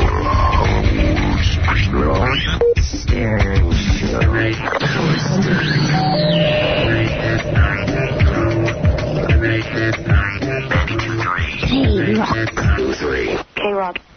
You're listening to a man who's skinnier than an AIDS patient, Howard Stern. What is it, Gary? Any interest in talking to a Haitian who wants to tell you what's going to happen to all those refugees when they get sent back? Why? Was he got inside information? Well, yeah, his dad's making, big guy in Haiti, and he says he's going to tell you what's going to happen. Hi, how you doing? Hello, you're on the air. Hey, lower your radio. Okay. This is America, not Haiti. In Haiti, they allow you to keep the radio. Howard, all right. Okay. Howard, I've been listening to your show for the past 6 years, and I respect your comment. You're very funny. I respect you and Robin. I got to tell you. Where were you before 6 years ago? 6 years ago, I was living back home. In Haiti? Yeah. When I came here, I got hooked up on your show and listened to it. I used to get tape of your show sent to me back home. All right. Now, so obviously you're a big fan. Yeah. All right. Now tell me, what is your beef with me? No, my beef is not really with you. The way you talk about Haitian, you put us in a level that's kind of inhumane. No. You got to understand something. There's no room in this country for Haitians and anybody else. Howard, I never heard you talk like this about the Cubans. The Cubans too. No. Every morning. Ask me about it. I never heard you. You weren't around when we had the Cuban flotilla and what he said about them. No offense, my new friend in this country, and I emphasize new, and you're lucky to be here. I want to tell you something. This country cannot take any more people. We need the other countries now to solve some of their own problems. Howard. We need you to go back to Haiti and lead the revolution. Howard, that's what we need. Listen, Jorge, I want you to go back to Haiti and lead the revolution. Howard, that's not the point. If you're so worried about Haiti. The point is, if this country is the land of the free, why can't we get the help, the same help they give the Cubans, the same help they give the Asians? We should stop all the help to the Cubans. The matter Screw is, the Cubans. It's a matter of race, Howard. No, it is not a matter of race. Because the color is black. No, wrong. No, it's Time not out. wrong. Time out. Time out. Yes. Time out. Go ahead. First of all, I don't know what you've done that's so great for the country since you got here. What have you done so far? What I've done so far? I've joined the military. Good. That's good. I'm in the reserve service army. That's reserve? You should be on active duty right now. Right in Haiti. You should be in the military of Haiti, though. Actively fighting the military. There's no military back there. Everything is a mess. Listen, never mind that. Okay. Why don't you go kiss Magic Johnson on the basketball court and leave me alone? I am telling you that this country is filled up with all kinds of foreigners who come in here and don't contribute. You might be talking about Haiti, but you don't really know what's going on. Let me tell you. I know exactly what's going on. Don't tell me what's going on in Haiti. My father was a member of the military. Who cares? He was the guard that was guarding all the political prisoners. Let me tell you what's going to happen. These people, their name, first of all... Your father was the guard who guarded political prisoners. Right. Well, isn't he a lovely man? You're very proud of that. No, I'm not saying I'm proud of that. Now, listen, he was just doing his job. He wasn't torturing anyone. He was just standing there watching. Listen to me. I am telling you that America cannot handle the problems of the world anymore. America is going downhill. You said before. And America shouldn't be the only country to take in Haitians. There's got to be some other countries who are willing to chip in. Why don't they get on their Japanese ass and let them take a few of the Haitians in? But Howard, why are you so concerned about it? Because I can't. Why am I concerned? Because I'm a member of this country, and I want to see this country rise to greatness again. That's why. You know why I'm concerned? Because in your country, nobody's concerned about the country. That's why it went to hell in a handbasket. I don't think it's fair. In this country, they got Howard Stern as a defender. Let me tell you something, too. Robin, as a black woman, I would... Stop with Robin as a black woman. What does that got to do with anything? Say something about this instead of letting Howard putting, Look, I have to remain objective. I'm a newswoman. Oh, yeah, sure. I hate the fact that people are starving in the world, but we have to feed some Americans first. You understand that? We got to have a country here. Howard, why did you go to France? Howard, I hate you. Thousands of Cuban came here a couple of months ago in a helicopter. I'm sure you saw that in the news. That's right. And you know what I want? I want them sent back. I want them sent back. Yeah, sure. I do, yeah, sure. Why am I a liar? Well, now he's going to accuse you of maybe what a government policy is. Yeah. I don't want anybody here. Well. I don't even want you here. Well. But I got you here now, so I got to put up with you. Well. You should be back in Haiti making things better. In Haiti. I myself, by myself, I can't do it. I am glad. Listen, sir. Listen, sir. Tell you the truth. Listen, the truth is, nobody hates you because you're Haitian. Nobody hates you because you're black. We just hate all foreigners. There's too many of you in here, and no one can get any work, and it's a big pain in the ass. Howard, you know the United States is always looking for a scapegoat, and we were their scapegoat in the AIDS issue. You remember that, right? Come on. Of course I remember that. Of course. Do a lot of Haitians bring AIDS into the country? That's not true. Uh-huh. That's not true. And you know you're absolutely wrong, Howard. I don't hate Haitians any more than I hate anybody else. What? I hate everybody equally. That's one thing you got to say about me. You're very educated, and you're very funny. Sometimes you make some comments that, I don't really like. Excuse me, sir. There's a high-pitched noise here that makes it unbelievably annoying to work here. Hold on 1 second.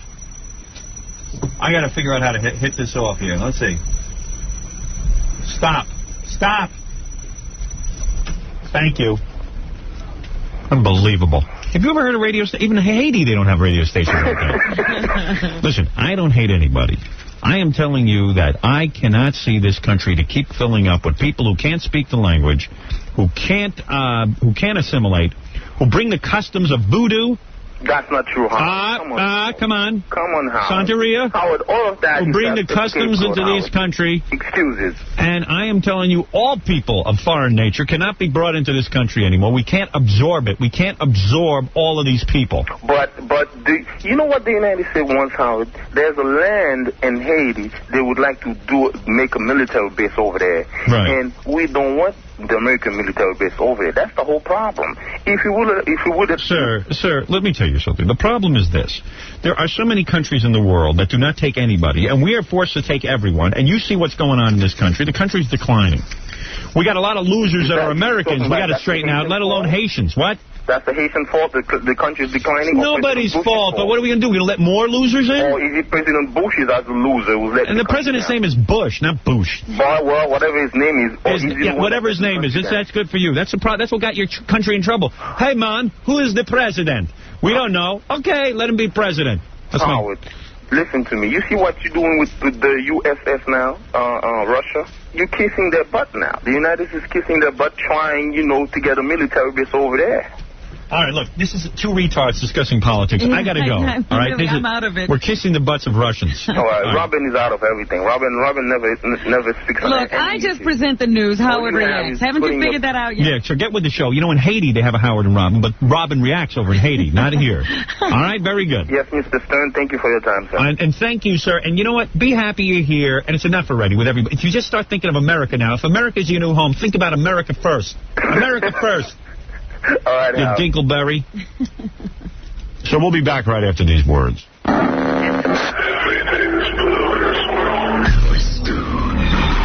Nobody can complain. If you do not like it, turn them up.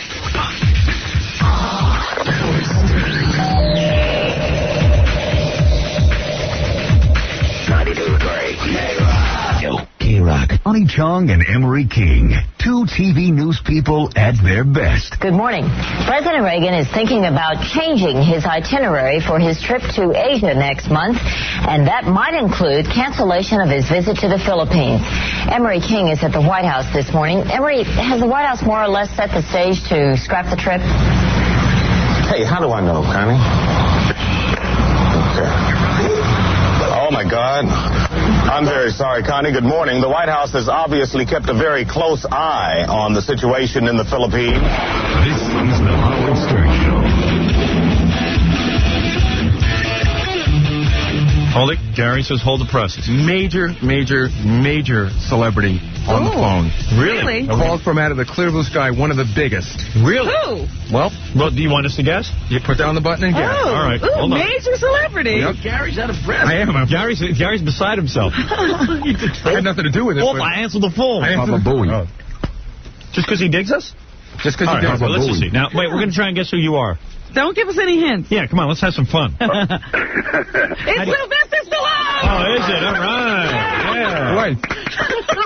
Hey, Sylvester. My God, you named that voice in one cough? Yes. But how do you know it's him and not that guy impersonating? Because it was called in by his publicist, who is a friend of Peggy's. He's over in the green room at Live and Kathy and Regis. Oh, you're kidding. You're over kidding. There? What are you doing there? Why don't you ever come in here? Well, I figured, since I'm the brother of a very famous guy, Frank, I need equal billing. I'll tell you one thing. I love your movies, but you do a terrible disguise of your voice. We guessed you in 3 seconds. You want to go like this, right? Hey, man. No. Well, now, this is cool, you see? Well, I said to Gary today. Actually, you've cut me a lot of slack, and I thought, my God, he had to really pull me apart. And you've dissected my girlfriend a few times, which I thought was kind of flattering, in a flattering fashion. Oh, yeah. And I thought I might as well, while I'm in New York, only here for about 24 hours, I should, pay a little homage. Yes, absolutely. Absolutely. Absolutely. So when Stuttering John approached you, did he bridge the gap? I mean, was that it? Actually, you know what? Though he may get a bad rap among the the mainstream reporters, I think that he asked the most pertinent questions of our time. Right. Thank you. Thank you. Let me tell you something. That girlfriend of yours is so hot. Oh, she's unbelievable. Have you seen the new Cosmo cover? No. You are going to lose it. And what about, and how come you were kissing Brigitte? You know what the truth is? Yeah, what's going on now, with that? Here's the oddest thing. Now, this is where truth is stranger than fiction. I bought a car in 1985, an AMG Mercedes. Right. It was mine. During the marriage, I gave it to her. During the divorce, I gave it to her. After the divorce, she couldn't afford it. She put it on a lot for sale. I happen to be driving down the street. I see my car for sale. I buy it back. Now I'm into the car for close to $200,000. Right. I drive it for about a week. It still has the Brigitte curse. The engine blows up. Trans drops. I said, this is very similar to my marriage. Right. So I have the car fixed. Again, it blows up. I put it out for sale. People say no one in the world's going to buy this car. It's a gray market. It's a horrible car. It's cursed. Who do you think buys it? Who? Richard Nielsen. You're kidding. No, she buys it, and I said, farewell. I'm at a party, and all of a sudden, from out of this crowd, I see a Yeti. I see this thing coming towards me. Right. This walking lighthouse. And she goes, hi, how are you? Yeah. And she goes, I like the car, Sylvester. And I said, look, first of all, I can't talk to you with your shoes on. Right. What's the problem? She goes, I want new tires for the back. I said, is this pathetic or what? So I said, fine. Here's new tires, go away from me. She goes, I need new rims. I said, I'll give you rims. Oh, man. And that was it. So from that... You sure are. You guys are like two nutty kids. Oh, well. You can't stay away from each other. I tell you that. What is it, Gary?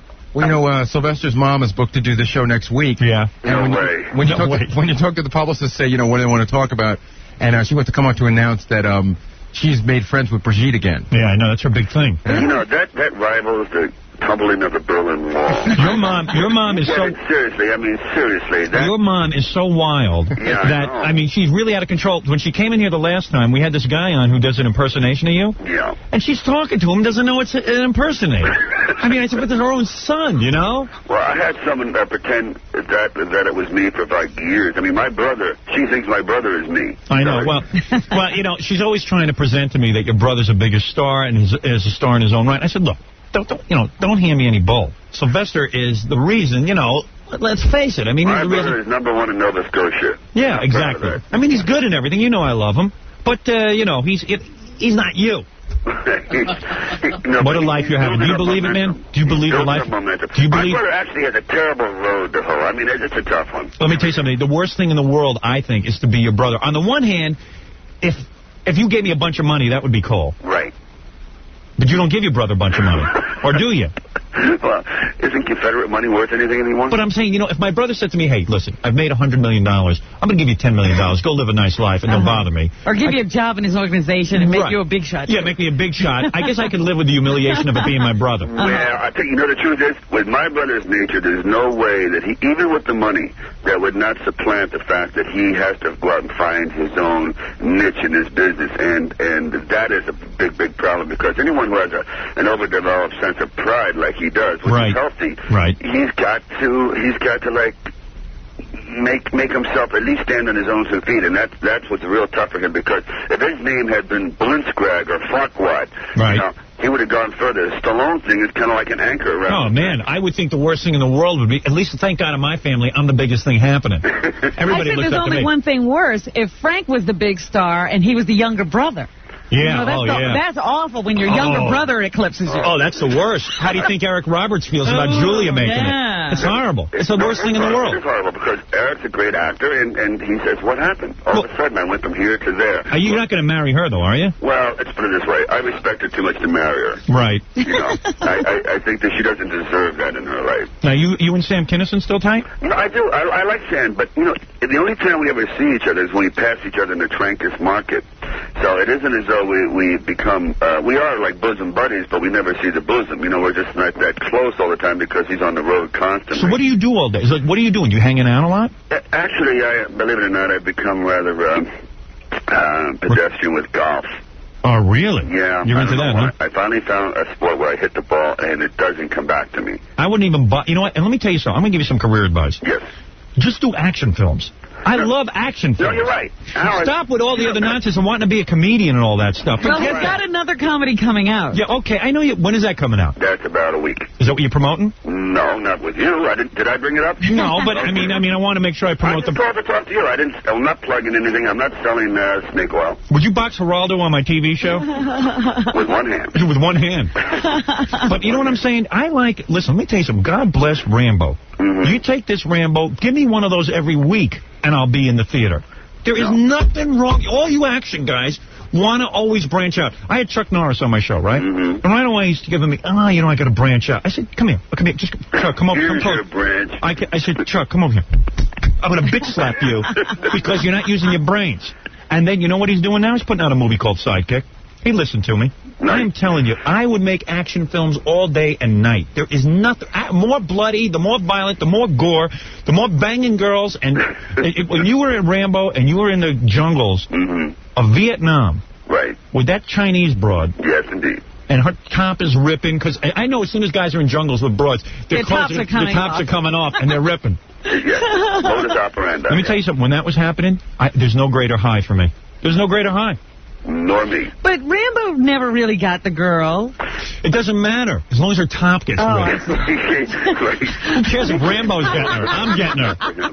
That's good enough for him. No, the thing is, I was ready to go on the Regis show, and I said, matter of fact, I'm sitting here right now. Who's there next to you? Kathy. Kathy Lee's pretty hot, you know what I mean? She is. Yeah, I mean, you could get her in 2 seconds, I bet. Well, I think Frank might have something to say about it. Yeah, I don't think so. Yeah. I think if you want her, she'd jump ship in 2 seconds. But but seriously, about the career choices, you're not altogether wrong. There is a certain kind of necessity, and I don't know why, that actors, when they do something they're good at, right away, the critics or even their close friends say, why are you just doing the same repetitive things? So in a sense, they're instigated. Then when you do something different, the critics go, why doesn't he do what he's good at? Now, let me tell you, with you got so much money, it's unbelievable, no matter what the hell you do. Yeah, really, he could do anything he wants. Indulge yourself, as a matter of fact. What a life you have. I'll tell you something, if I had your girlfriend, I'd make love to her 3 times a day. And I'll tell you, I'd make love to her like you would not believe. Like no one ever has. Like no one has ever made love. Her head would be spinning. When you left the room, there'd be nothing but a big black smoky hole. What's it like for you? I mean, do you even want to get out of bed during the day? I mean, seriously, at this point, your motivation... what motivates you? I mean, like Eddie Murphy. Eddie Murphy is all of a sudden just like, stop making movies. You know what I mean? I mean, why do you even bother making movies? You're right. I'm telling you, I would just be in bed with Jennifer all day. Make people beg you to come back. Funny. Matter of fact, I should suggest that to Jennifer. I think we could do her modeling career laying down. It's a whole new. Where is she now? She's about 4 feet away. You want to talk to her? Let me rap to her. Come here, get Jennifer, would you? Oh man, she's hot. Out. She is the most vulnerable. She's so shy. You know what? What? We watched that show last week. and I tried to ram my thermos down Jennifer's throat. What do you say? Come here.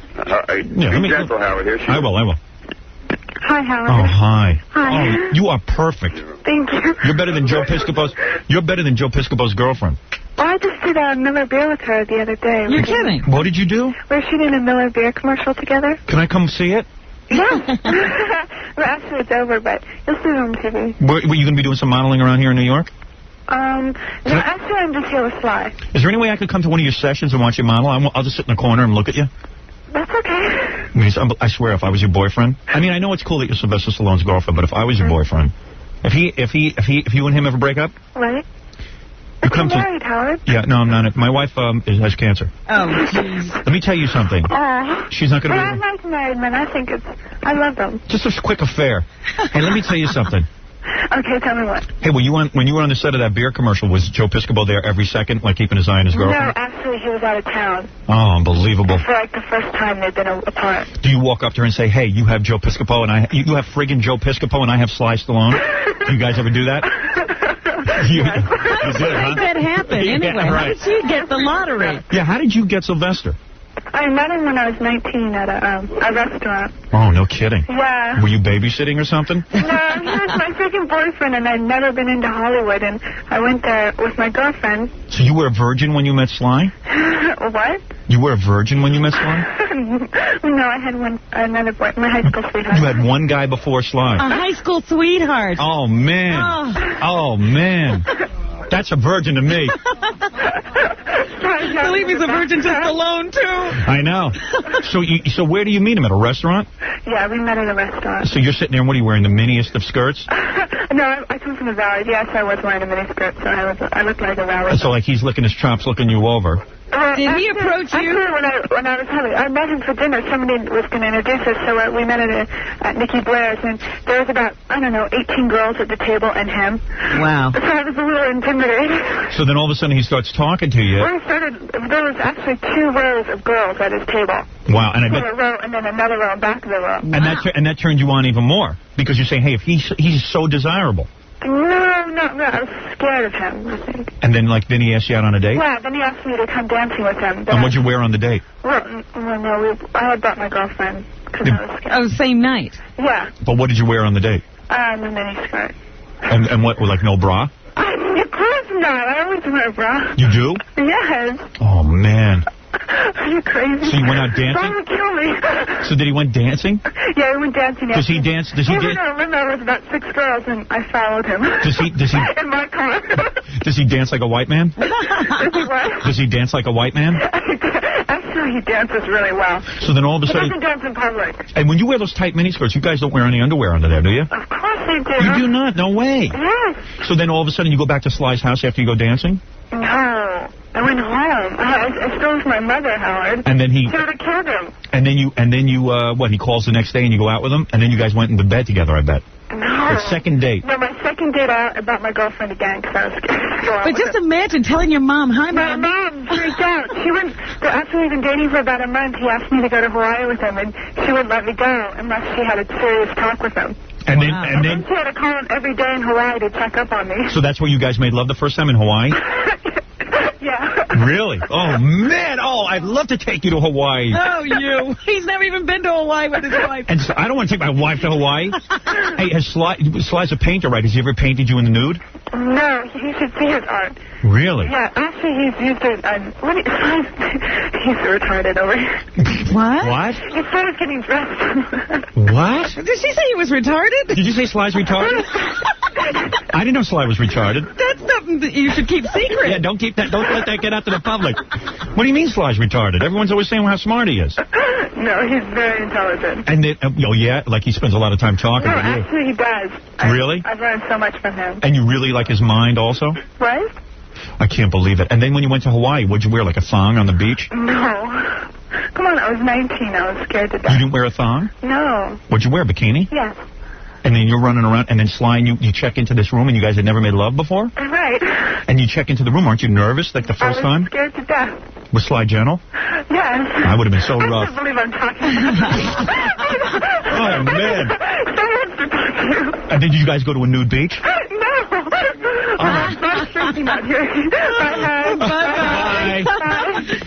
Man. She learned everything she knows from her first boyfriend, Carl Malden. Yeah, but come on. Hey, let me tell you something. Yeah. That's unbelievable. Isn't that sweet-sounding person? Oh, man, Hawaii. The whole trip, how romantic. It was romantic until she ate a piece of chocolate, which threw me into a tantrum. And she was really nervous. I love that. You're a trailblazer, my friend. Thank you. You are a trailblazer. Well, mush. Well, anyway, so what are you doing? You're going on Regis now? Yeah, I'm about ready to go on and try to make some kind of sense out of this film. Yeah, now what's the story on the movie? What is this? It's not bad. You know, it's a foray into how mothers can be overly dominating and so on and so forth, and it has a tinge of action, but the next 4 films are seriously life-threatening, so I know you'll be happy about it. Excellent. But no, this film is, who's your co-star in this? Star Getty. Oh, it's still Getty? What is she? Do you get her? Well, in the shower. There's a shower scene. There you go. But working with a star is like working with a pocket fisherman. She's so small, you know, but she's good for the big catch. Hey, let me ask you something. You know that roll of fat I got on my stomach? I got that fat. I do the sit-ups and everything. Why doesn't that disappear? Do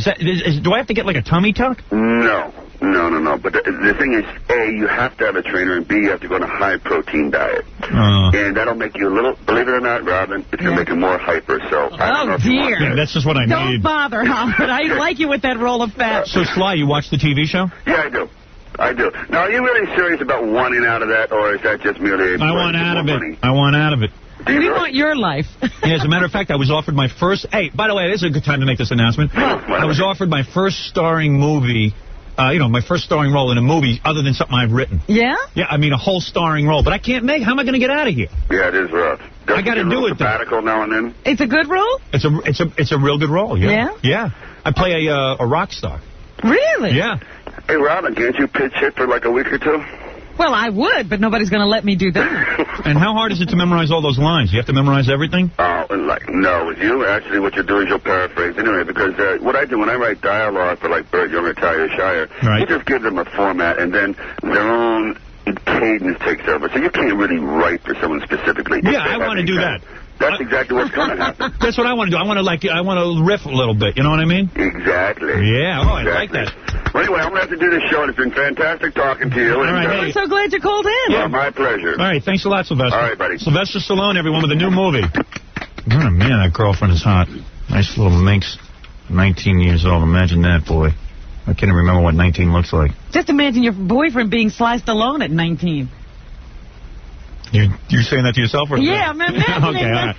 All right, we'll be back right after these words. Howard Stern wants to know. That's all you know. That's the height of your intelligence to insult people. I'm not a troll. I'm a decent, respectable woman. You know, your son... For a period of time, and I raised 2 developmentally children. And don't you talk to me like that, you monster. You Godzilla. You're a nut. You are a... As people don't buy into you, and every word you use is I. You're the most egotistical, vain, self-person I ever saw conceited. And that Robin, she's crazy, too. She's your puppet. She sits there and she laughs. Everything's a big joke. And that's how she earns a lot of money by going along with you. You're a moron. You're a disgusting, despicable person. I hope to God you drop dead. You're going to get your just due. What goes around comes around. Let me tell you something, you old goat. Let me tell you something. Your son sounds as stupid as you are. You and your son. 2 morons. You're operating on a 0 level of intelligence. You both sound like you're drunk. Listen to them listening to themselves. Yeah, now they're listening back. Turn off your radio, you old cow. No, what are you? You're an old cow. I'm older than you, and I got a better body, and I don't have temples or nuts on my face. Shut up. Sit down. I'm a respectable woman. That's more than... You're 100 years old, you old